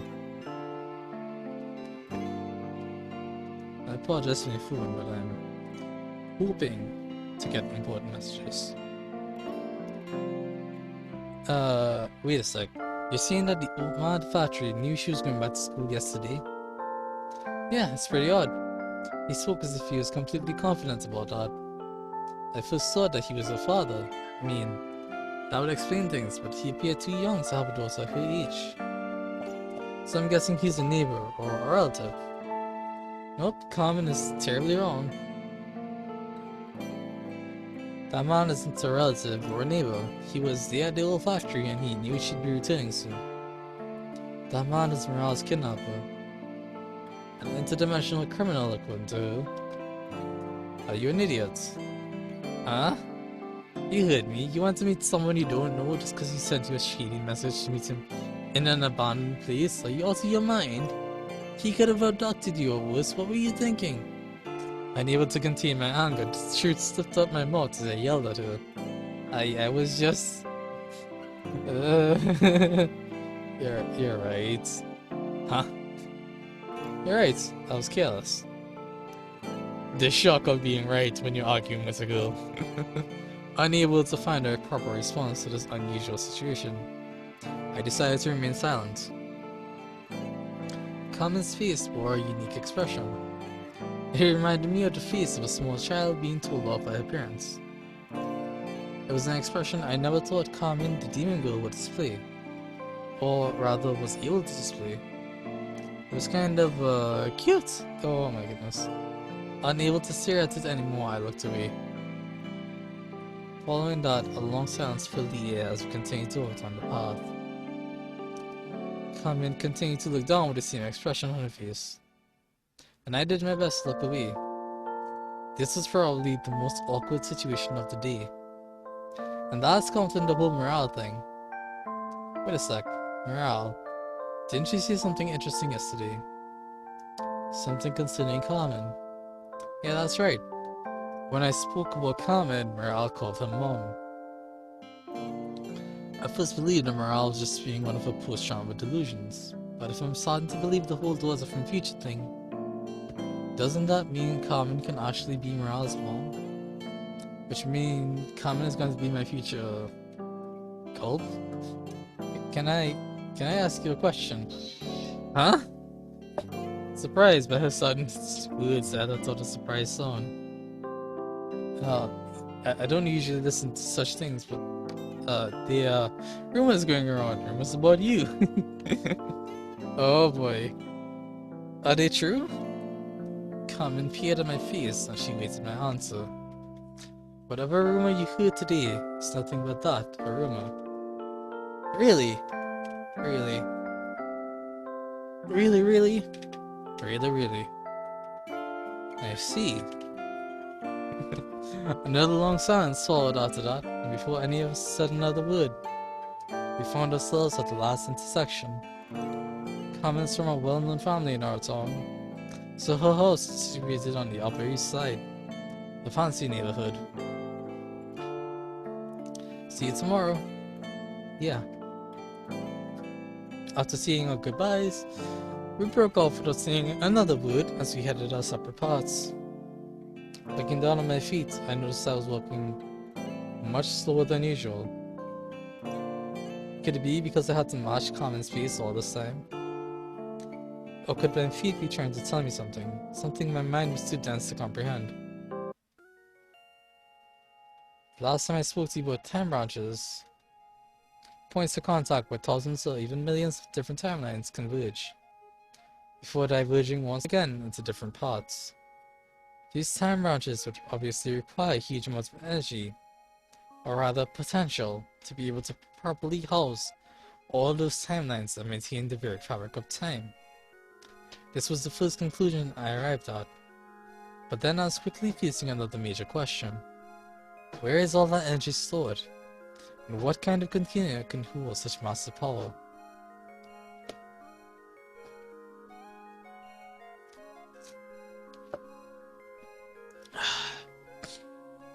We consider time to be the fourth dimension, a dimension that is inaccessible to two-dimensional creatures such as us humans. We can logically deduce that the energy I'm searching for is locked in the fourth dimension as well. And without any means to access the fourth dimension, that energy, that potential, is forever locked behind an impregnable wall. This was the final conclusion I arrived at in my research. I failed. My endeavor, my ambition, was in vain. Wait, what? Look at this art, oh my god. This is amazing art, oh god. At least that's what I believed before that one fateful day. Before she spoke. My daughter, who just turned 16 years old, back then had snuck into my office and was reading my research. She didn't even notice me coming in, as she was engrossed in reading my research journal. Sorry, my throat is killing me. I was getting ready to yell at her for coming into my office without my permission when she suddenly spoke. Time energy. If such energy really exists, it wouldn't be stored in fourth dimension. I was baffled. The way she spoke. It was like she understood my research, but no high school student could comprehend such advanced notions. At least not at the first glance. But she continued to speak confidently. Such energy would require a physical container, a form that is both durable and strong enough to house it. So if time branches really exist, then their energy would be stored here, in the 3D world. It wasn't until she said that she finally acknowledged my presence with a pure smile on her face. I quickly lost my urge to discipline her, but she gave me the answers I needed. My 16-year-old daughter gave me the best gift a father could ask for. She gave me the key to happiness.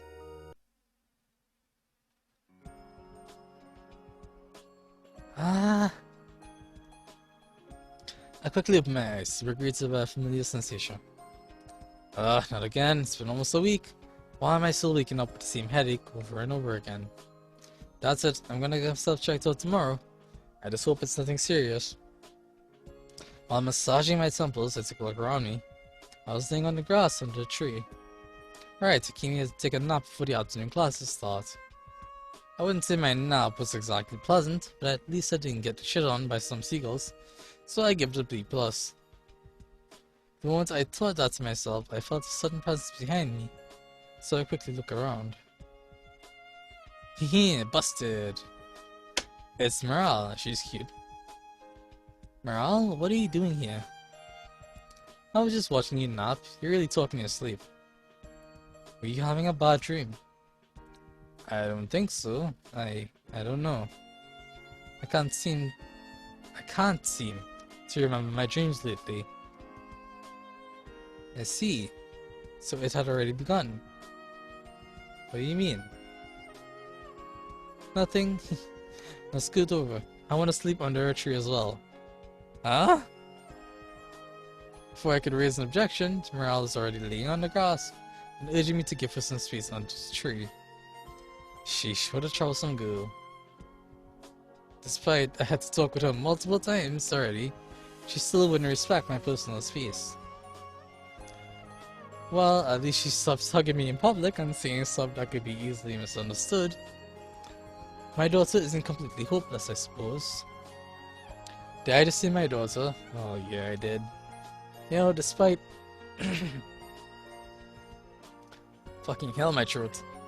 Despite I was totally denying this whole daughter from future thing at first, at one point I just had to give up and accept things. It's often said that life is stranger than fiction, and I can't think of a more fitting thing than this. Also, once. My throat works, it works, it do. Okay, cool. Sorry. I just wanted to fix my throat because it's breaking on me. It's often said life is stranger than fiction, and I can't think of a more fitting example than this. I've always loved time travel stories, and even read time travel theories on the internet. So I'm not 100% against the idea of traveling through time. So at the end of the day, There are way crazier things in life than laying on the grass with your future daughter who traveled back in time. Not being able to push away the little voice in my head that's mocking me for admitting such things, I decided to stare at the crystal blue sky instead. At least the beautiful white clouds won't call me crazy or judge my sanity. Hey Dad? Morale, who was laying next to me, spoke while fixating her eyes at the mighty blue sky. Yeah? You like my new outfit? It's fine, although I would have preferred you wore a longer skirt. I chose this outfit because it looks like so much like what Mom usually wears. Mom, you mean Carmen? Duh, who else? Hey Dad? Yeah? You love Mom. Whoa, where did that come from?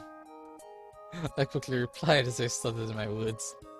It's just that ever since I came here to this timeline, I made sure to keep an eye on you two. But it almost seems like you two hate each other? And if you and Mom don't fall in love and get married, that would mean I wouldn't be born. Morale replied with a worried expression. I see. So that's why you said those strange words to her a couple months ago. A happiness your heart desires but your soul declines. You were trying to push it toward me, weren't you? Wow, did Mom tell you about that? Yeah, that was me. But I'm surprised you managed to piece things together. You're really not as dense as Mom used to tell me when I was a child. Dense? Yeah, that sounds like something she'd say about me. You two always tease each other like that. But in this timeline, it's different. Neither of you seem to try to make a move. Especially you, Dad. Don't you have feelings for Mom? Dad? I don't know.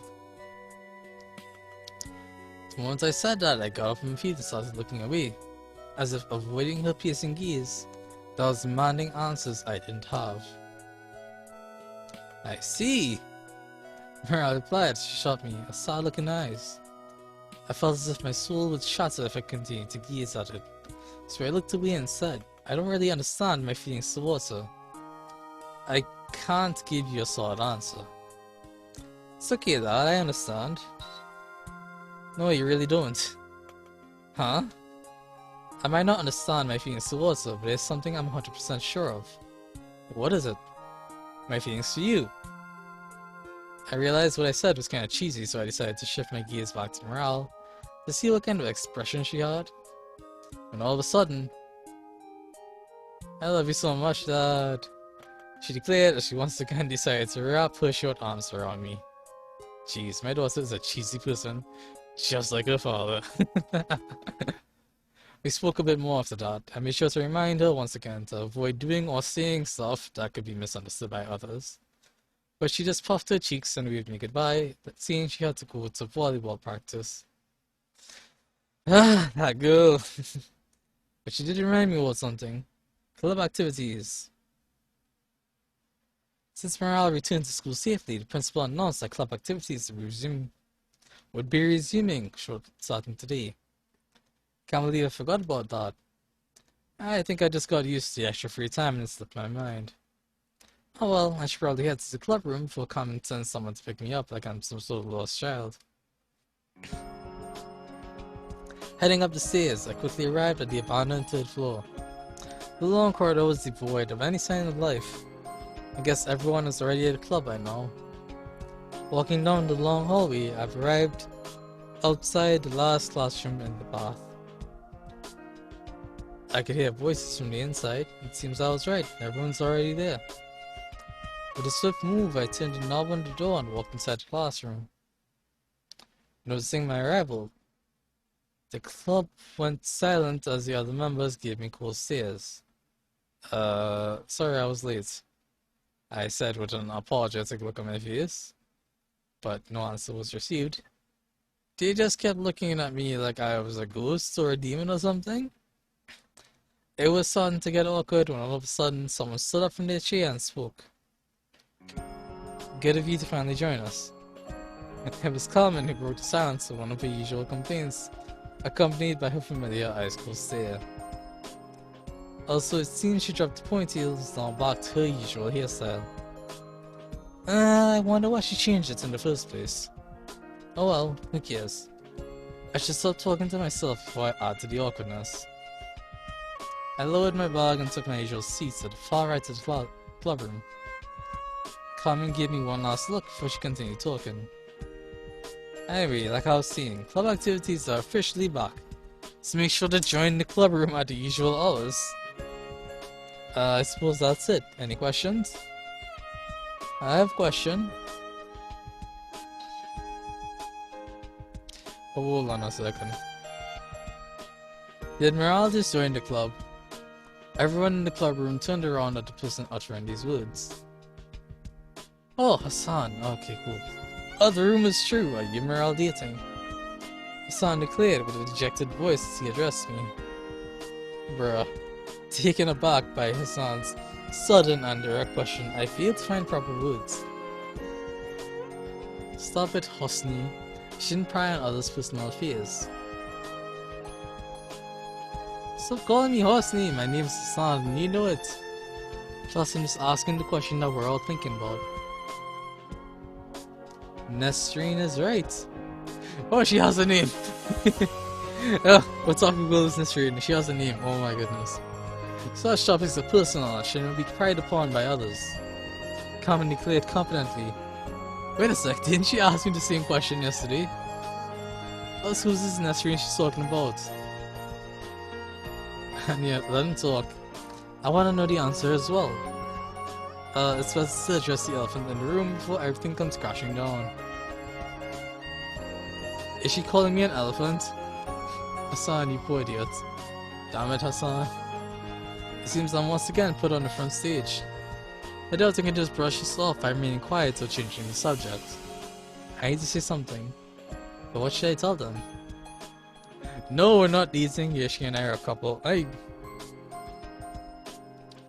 I'm saving this because I know we're not dating is the right answer. But I'm curious how much kicks I can get off this. What the hell, dude? Why'd you choose that option? Morale's my daughter. I mean, sure, she came from the future and she's above my age. But she's still my flesh and blood. Why are you paying attention to the story? Because I can't think of another reason for you to pick that option. Unless you just thought it's funny to pick up that option, in which case I should come to your life and pick up stupid choices for you as well. Just leave it to me, I'll talk with them. Okay.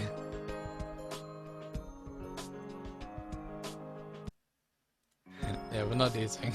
Really? Yeah. No, it's just a big misunderstanding. She and I are kinda related. The long silence. Okay, now that that's sorted out, any other questions? After Carmen said that, the whole club room went silent once again. Seemed I managed to dodge the bullet. I think? Can you imagine if I had to explain everything to them?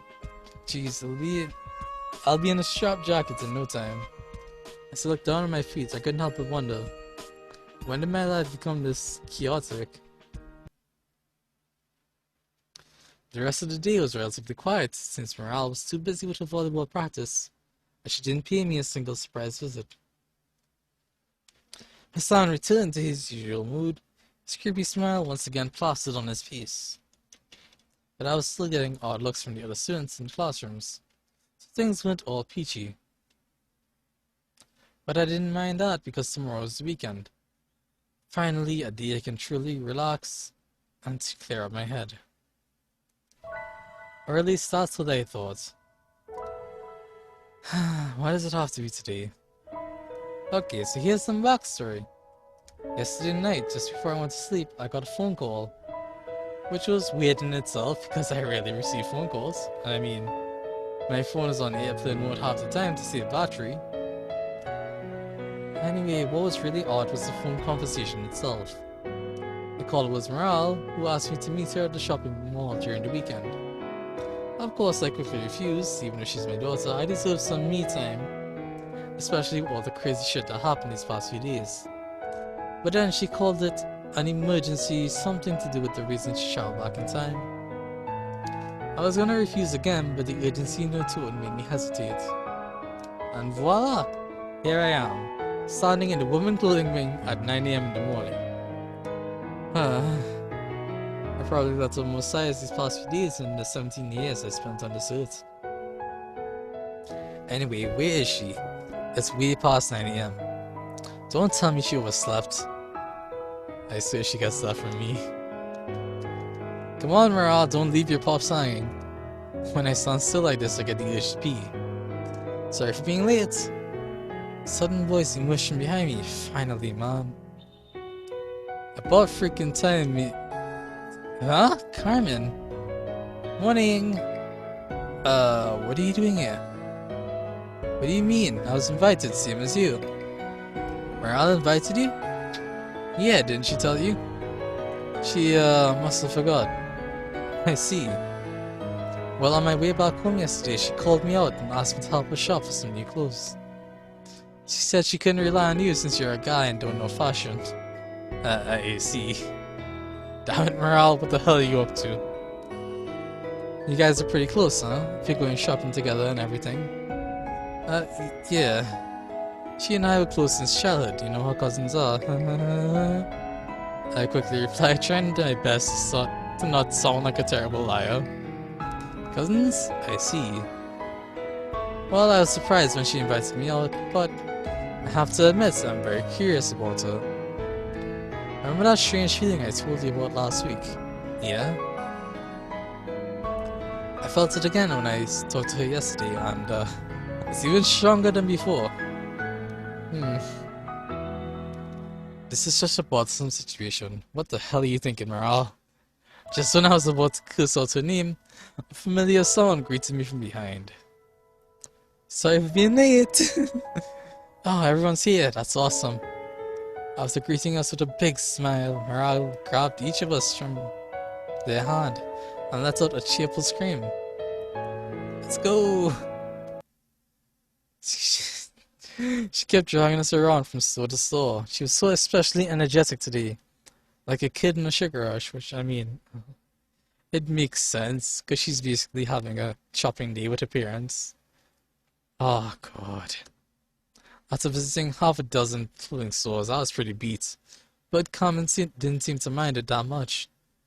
I think she might even be enjoying her time. I keep forgetting she's a girl. She must love shopping like every other girl out there. Me, personally, I'm not a big fan. Especially since this is a woman's clothing wing, and I've been getting weird looks from the shop assistants. Thank God I came in with the girls, or they probably would have called security on my ass. Not that I'd ever consider coming here alone. I'm not some weirdo. Unable to stand around for another second, I took a seat on one of the benches outside the stores. God bless whoever invented benches. That dude rocks. There you are, Dad. I thought I lost you. Sheesh, don't call me Dad out here. Carmen could hear us. Don't worry, Dad. Mom is busy getting changed. I convinced her to buy a new dress. Wait until you see her. She looks super cute. Is that why you invited us here? You're hoping we start developing feelings to each other by hanging out together? Jeez, don't say it like that. I just want you guys to see each other outside of your usual circumstances. Plus, I want you to hang out. Oh, plus I want to hang out with my mom and dad. I was right! Oh, that's so fucking cute. Oh, god damn. Damn it, when she gives me that look, I find it hard to stay mad at her. But this isn't the only reason I asked you to come here. Huh? Morale's beautiful, pure smile quickly changed to a serious expression. Remember the person that I told you about before? The one seeking to destroy the world? You mean him? The one that kidnapped you and tortured you for information? Yeah. I've been tracking his signal using the TSR ever since this day. Well, that day. It took me some time, but I confirmed his location. He's currently at time branch C89541, timeline C28113. In other words, he's blocking the timeline. What? Where is he? His spatial location has been changing rapidly, but ever since his time yesterday, he remained in the same place. The city's mall. He's here? I quickly replied and started looking around me in shock. Calm down, Dad. I've been surveying the area since we came. Don't worry, he isn't around. Morale gave me a warm smile as she patted my head. I couldn't help but feel a bit embarrassed, like being comforted by my own daughter. God damn it. Yet an ominous vibe continued to linger in my heart. Mom's taking a long time though. Can you go and make sure she's alright, Dad? Sure. Thanks, still to hurry. We have much stores to check out. Walking towards the store with a heavy heart, I couldn't shake this feeling of dread inside of me. I gotta make sure Carmen's okay. Inside the stores, I could spot a few girls looking at clothes with curious expressions. The moment they noticed me, that expression quickly changed to a cold stare. Jeez, don't look at me like that, I'm not some creep, I swear. Ignoring their stares, I started looking around for Carmen. When all of a sudden, a soft voice called out to me. Huh? What are you doing here? Carmen, who was oddly wearing a pink dress, looked at me with a flustered expression. A hint of redness in her cheeks. Morale asked me to find you. She's waiting outside. I see. She's the one who insisted I try this dress. That's why, Carmen replied as she stuttered in her boots, the redness in her cheeks visibly increasing. What do you think? Carmen asked as she looked away in embarrassment. I can understand why she's feeling particularly shy. Carmen's a pretty girl, even a blind person can see that. But she isn't a girly girl. She doesn't act nor dress super feminine. She doesn't even put on any kind of makeup, not that she needs it. So dressing up in a pink dress must be something out of her comfort zone. She's still waiting for my answer. What should I do? Oh god, yes, save! Teaser! Intense stare. What? What is it? Intense stare. What? Say something! More intense stare! Please say something. Cute. Huh? You look pretty cute. Really? Yeah. We should go meet up with Morale. Carmen, are you listening to me? Yeah. I'll change back and meet you guys outside. Okay. Quickly turning around, Carmen went back to the changing room. I wonder if she's gonna buy the dress. Oh well, I should head back to Morale. Glad everything's safe here. Oh, I wanna see. I think that's worth keeping, actually. Let's see what the other one is. You look pretty cute, just blonde. Really? Oh! It's the same thing, it's just called... Oh! No! I picked it right the first time. Teasing is the best! Oh well, I should head back to Morale. Glad everything's safe here. I walked back outside, but the bench where Morale was sitting is empty. Jeez, where did that bothersome daughter go to now? I looked around trying to spot her, but her unique orange hair was nowhere to be found. Don't tell me she went back home. Is this her plan, inviting us out here and then leaving us alone? She sure watches a lot of movies, that troublesome daughter of mine. I let out another sigh as I pulled out my phone to check on the time. Oh. I have a new text. I wonder if it's Morale wishing me luck. Roof. This number, I've seen it before. Shit. Please God, no! I shoved my phone in my pocket and started running through the crowd. This fucking number! It's the same one that sent Carmen that text message. It's him, it's gotta be him. Did that with me and Morale, Please God, please let me be wrong. Going up the stairs, I finally got to the roof of the shopping mall. Morale! I yelled out, but there was no response. Morale! What the fuck is going on? Oh, you actually came. The devoted father has arrived to save his precious daughter. Bit of a cliche, don't you think? Then again, I'm the one that called you here. So I'm the cause of such a cliche. Who are you? Who am I? So she didn't tell you. How adorable. Trying to protect her father even this late in the game. Fine.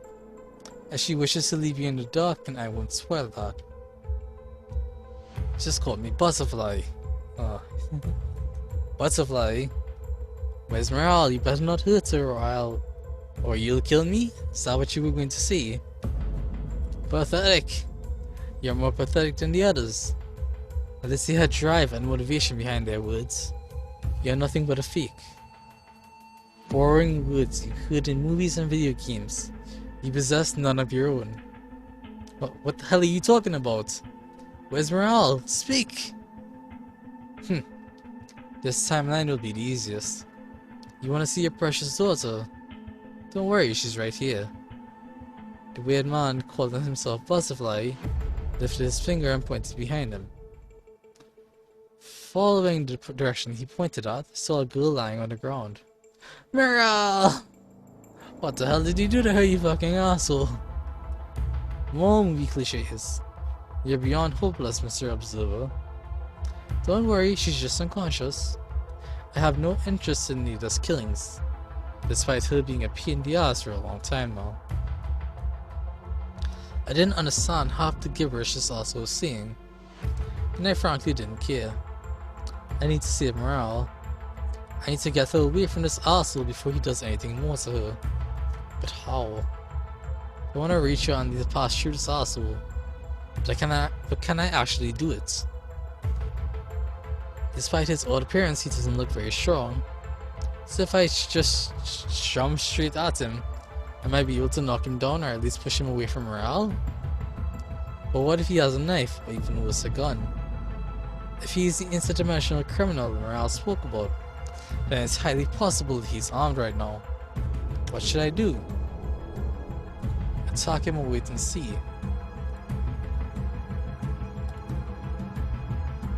That's right, I shouldn't attack him just like that. Let's wait and see and let's just see what happens. I need to be smart about this. But what good will I be to Morale if I get stabbed or shot before I could even save her? Let's wait for an opening before we attack. I see. You're not going to do anything, huh? Even though your own daughter is laying in front of you, you're still unable to take action. Pathetic. You believe not making a choice is the correct choice. You view your own life from far away and accept the outcome of fate. Fucking pathetic. People that create their own misery and happiness by their own hands disgust me. Allow me to make the choice for you then, Mr. Observer. Well, he killed me. The pain quickly spread through my body. I will save it here. Let's attack him. That's right, I can't stand here and do nothing. Morale's in danger, I've got to save her. I don't care if I can't beat him, that's not the goal here. I just need to push him away, grab Morale, and run away. After I made up my mind, I searched for an opening and jumped forward. It felt as if time was slowing down. I prepared my right fist and aimed straight at his face.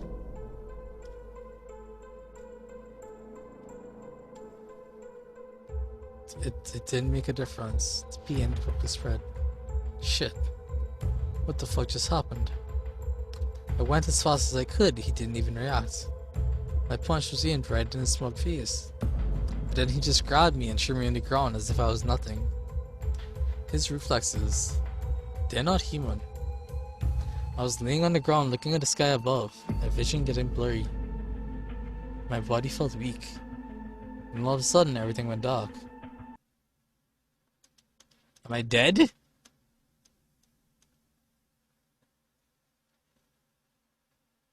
An observer. That's right. That's who I truly am. Okay.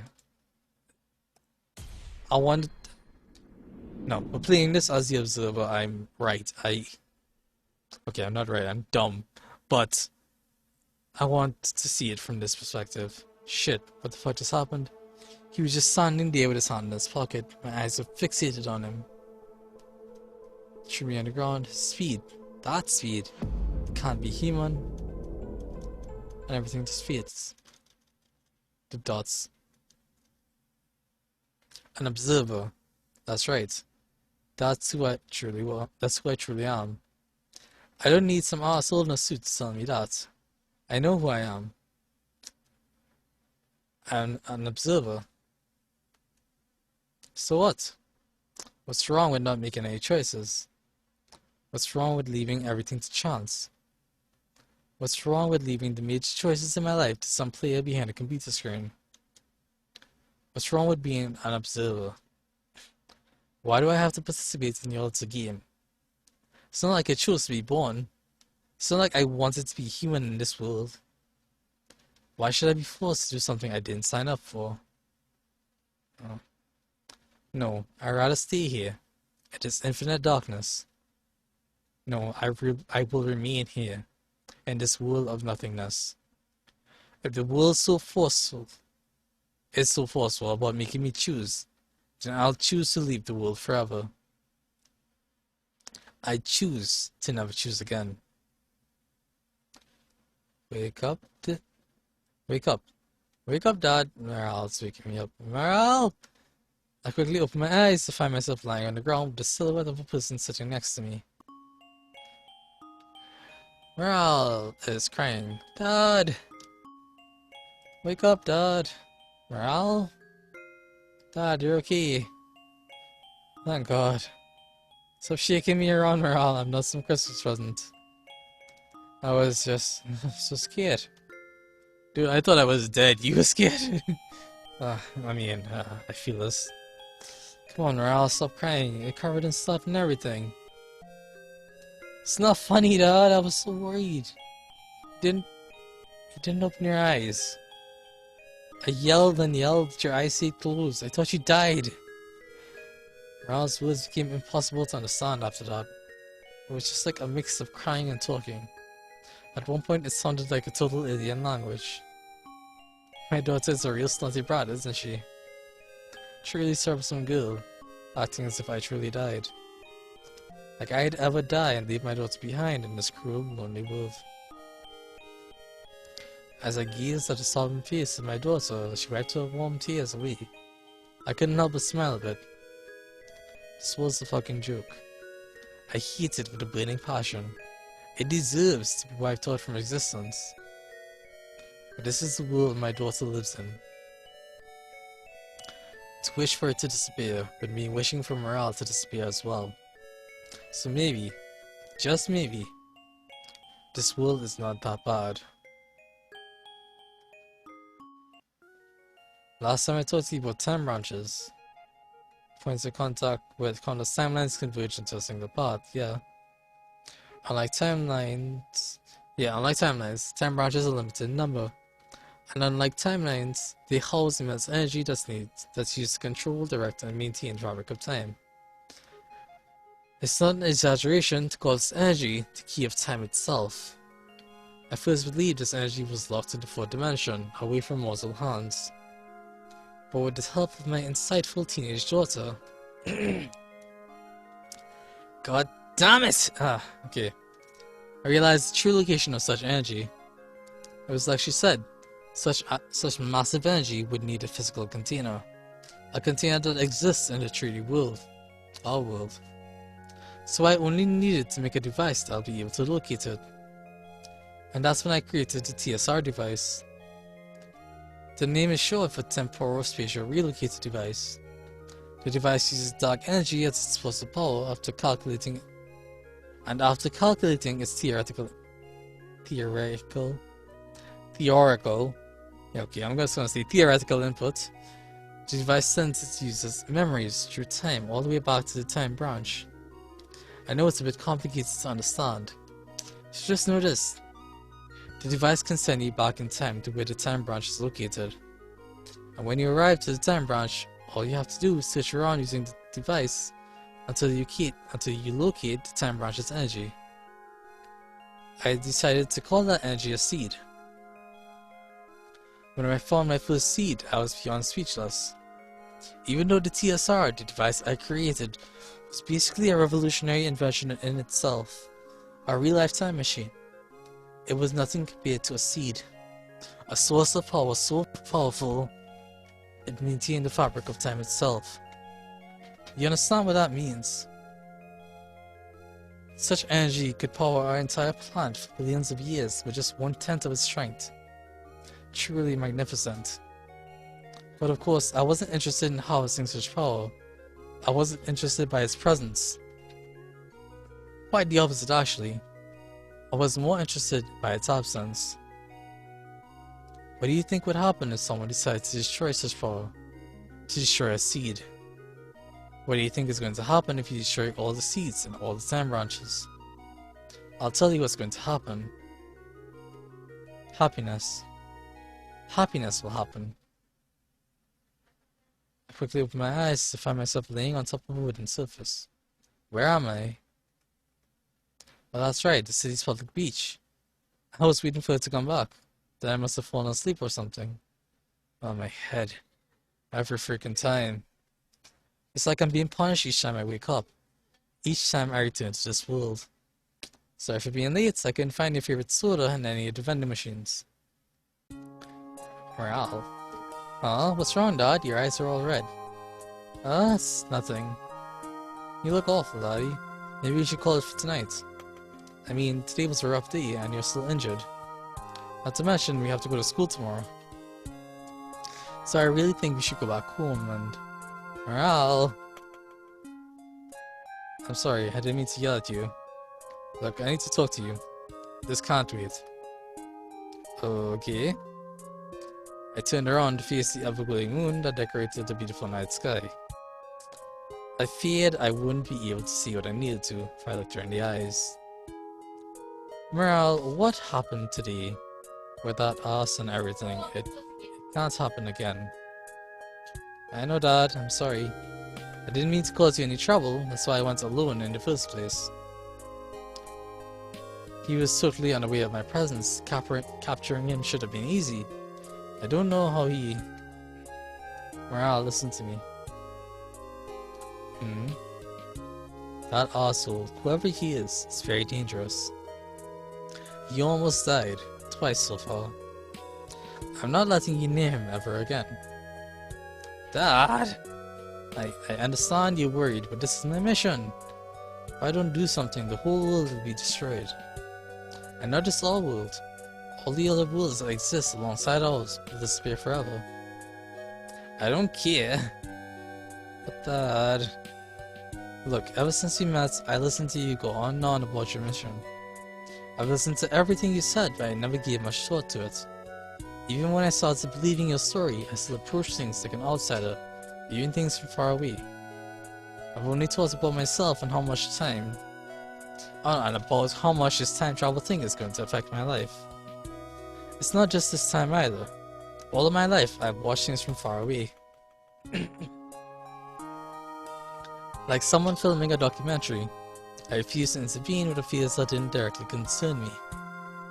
I've refused to do anything that wasn't obligatory, and anything I wasn't forced to do. All my life, I've been nothing but a mere observer to this world. Someone watching from the sidelines. But you know what, Morale? I really don't regret it. It's who I am. It's who I ever was, and it's all I'll ever be. This was something I accepted a long time ago. I see. But there's one thing I can't accept. Something I feel so strongly about. Something I cannot allow. Something not even my disgusting personality can intervene with. You, Morale. Me? You.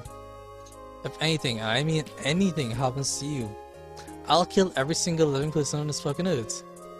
Then I'll kill myself afterwards. Morale looked at me with a calm expression on her face, and then turned around facing the glowing moon and said, I know, Dad. Trust me. I know that too well. Because she had turned her back at me, I wasn't able to see her expression. But she then quickly turned around at me and with a smile on her face she spoke. You're ready. You're finally ready for it, for everything. Morale declared with a calm expression as she lifted her eyes to gaze at the glowing moon ahead.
Assholes. I could sense the anger bubbling inside me with every word I spoke. Dad, what? The person that sent me here, that gave me my mission, is you. What? In the year 2056, when the whole world was in shock after the news of the multiverse theory being proven, my dad, you, weren't. You were already researching this theory for years, although from a different angle. The team in East Asia was focused on proving that other timelines exist and that the theory itself was valid. You, on the other hand, was focused on their origin. Where did these timelines come from? Every part, no matter how branched and complicated, comes from a single point of origin. We call these points of origins time branches. Time branches? Yeah, I was ordered not to get into too much details. Ordered by you, actually, since bringing information to the past comes with the risk of creating a time paradox. Time paradox? You mean like the ones they mention in movies? Not exactly.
Time branches were being wiped out, one by one. Do you know what happens when a time branch disappears, lad? I barely understand what a time branch is, Morale. Give me a break. All the timelines, all the worlds that originated from that time branch, disappear forever. Every single human being living in those worlds get wiped out from existence. Something, or rather someone, is destroying the world. Every world that exists. The butterfly. You're talking about him. Yeah, he's the one behind it. If no one stops him, everything is going to disappear. I still don't get it. If the future me discovered such threats, why didn't he tell the government or the army or someone instead of sending his teenage daughter? He did. He told every single person that would listen. But what do you see when someone tells you that some interdimensional criminal is destroying timelines? Even after the multiverse theory was proven, no sane person would believe someone saying such crazy words. Especially some guy who's not even a well-established scientist. Shit. But still, that's no excuse. Even if no one listened, I wouldn't send my teenage daughter. I'll go myself. That's what you were going to say, right? You really are my dad. Huh? My dad, he did exactly that. When no one listened, he went on it alone. He tweaked the TSR and prepared for the journey of saving the world. Through some calculation, he managed to find the next time branch that was probably going to get attacked. So using the TSR, he closed his eyes and jumped through space and time to the time branch. I don't know what exactly happened there. All I know is that one day, my mom asked me to check on you in your lab. That's when I discovered it.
My legs are killing me.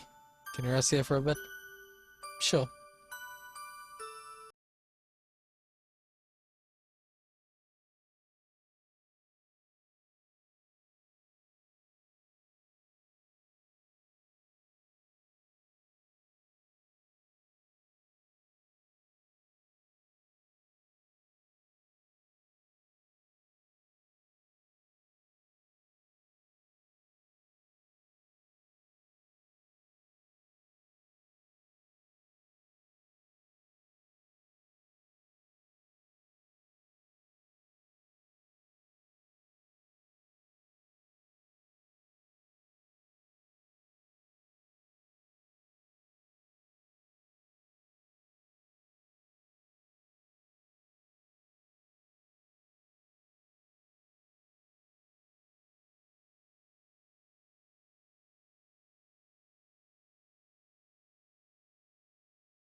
Well, maybe it's because I love you. Y- You're you're teasing me again. I'm not. Really? Really? Really? Really? Really? Really? Fine. I believe you. Carmen went silent after that. She sat next to me as we kept staring at the moon. It's been a long journey for this day. A long journey that's going to have a bad ending. But does that make it a bad one? I wonder. Morale, are you proud of your father? He finally stopped being useless, at least for once in his life. He finally spoke what was in his heart instead of talking to himself like an idiot. Morale, are you there somewhere, watching over me, watching over us? Morale, Did I do alright? Can your dad disappear from existence without any regrets? Can he? No, of course not. Can't disappear just yet. That's it. What's wrong? Remember what I also said before he died? Creating a new world by his strong will? Yeah? What if he meant it literally? What if he intended to create a world just by having a strong will or drive? That doesn't make sense. How can he even do something like that? Carmen, where'd you go? Carmen! What the hell is going on? Did the time branch collapse already? Oh, this can't be. No, not now. Please, give me more time. Please, just 5 more minutes. I know what to do. Please, I can build the time branches back together. I can restore the old worlds. The old worlds. Please, please, please. Please let me give her a world to live in. Please, I don't care what happens to me. Just let her live, please. Let her exist again. I don't care if it's the old imperfect world. I don't care if she will suffer sometimes, get depressed other times. I just want her to seek her happiness. Even if she can't acquire it, I just want a shot. Please, please, please. Please let me save my daughter.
As long as,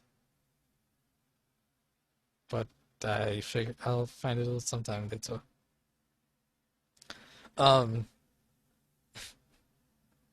anyone who plays this game on their own, let me know what that song is, comment it, link it to me in the description. Oh, yeah, link it to me in the comments. Because I want to know what it is. It does sound like a great song. Happiness is a very difficult thing to grasp. And even harder to hold on to. Happiness, for better or worse, is humanity's ultimate goal. But seeing that happiness can be just one thing, can have just one path, seeing that happiness can't be achieved if you go on the wrong path. No. Saying such words is just pretentious. Happiness can exist everywhere and for everyone. Happiness can exist in the simplest things as well as the more complicated ones. As long as you don't go through life as a mere observer. As long as you don't push yourself away from the world. As long as you love something or someone more than yourself, happiness can be achieved. I quickly opened my eyes to find myself laying on the grass. Oh, what a great nap that was. Oh, hell no. I quickly stood up on my feet to witness a horrifying sight. Shit, I mean literal shit was covering the grass where I was napping. Oh, I fucking knew it, you bastards, you flying red bastards. I'm gonna grow wings someday and shit on you when you're sleeping. Oh, just you wait. It was bad enough when you talked to yourself. Now you're kissing to yourself? Oh, Carmen, how long have you been out here? Long enough to question my taste in men. So you're thinking we should break up? Huh? No, I was just joking. Relax, I'm just messing with you. Jerk, I hope the seagull gets you next time. Don't see it out. Those flying rat bastards love when you give them a challenge. I should have created a timeline without seagulls in them. Oh boy. Why did I make an exact replica of the old worlds? Stop complaining. This world is perfect as it is. I'm sure she'll love it when she arrives. But she won't be born until the year 2040. I still have to wait 18 more years for her just to be born. That's too long. Why not bring her out early to the world? What are you saying? You can't. We're still in high school. You have to get engaged and plan the wedding. And even after the wedding, you need to be ready for the responsibility. Me. Calm down, Carmen. I was just kidding. Jerk. I'm totally breaking up with you. I'm totally serious this time. Carmen continued to talk after that. So I'm sure you're not interested in hearing her complain about random stuff. I mean, I kinda am. So I guess this is it. The final page, the epilogue, the ending. Not really. The iPod has no final page. Well, unless you die and stuff. Then yeah, you get a final page. But it's usually just an anticlimactic ending. Unless you die saving the world or something. Crap, what was I talking about? Oh well, doesn't matter. Let me break the fourth wall one last time and thank you for your help alongside the journey. I know it wasn't an easy journey for either of us, but we did it. High five! God. Man, I suck at goodbyes. So I'll just say this. May you reach the happiness your heart desires but soul declines. Enjoy the ending song and see you in another timeline. Maybe.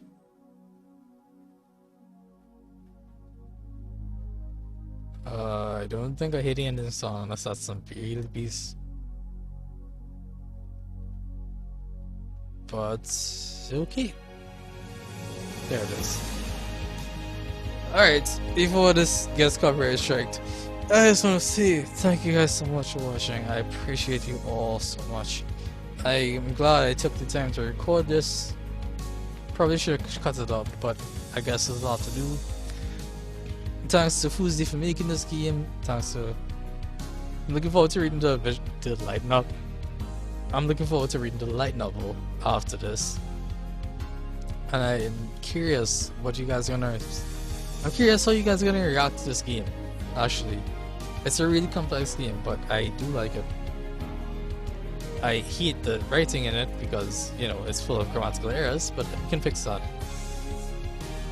More than that, the story itself is interesting. It's very, very nuanced. I want more, and I'm gonna get more. Don't worry, there's still happiness to play, I still have the light novel to read, and there's still Existence, which is the name of something else in the series. It's a prequel, sequel, something, I don't know. But we'll get to that when we get to that. So, with that said, thank you guys so much for watching. I can't stop this song, so I'm just gonna have to cut it off here. See you all in the next video. I look forward to seeing. I'm looking forward to it. Bye!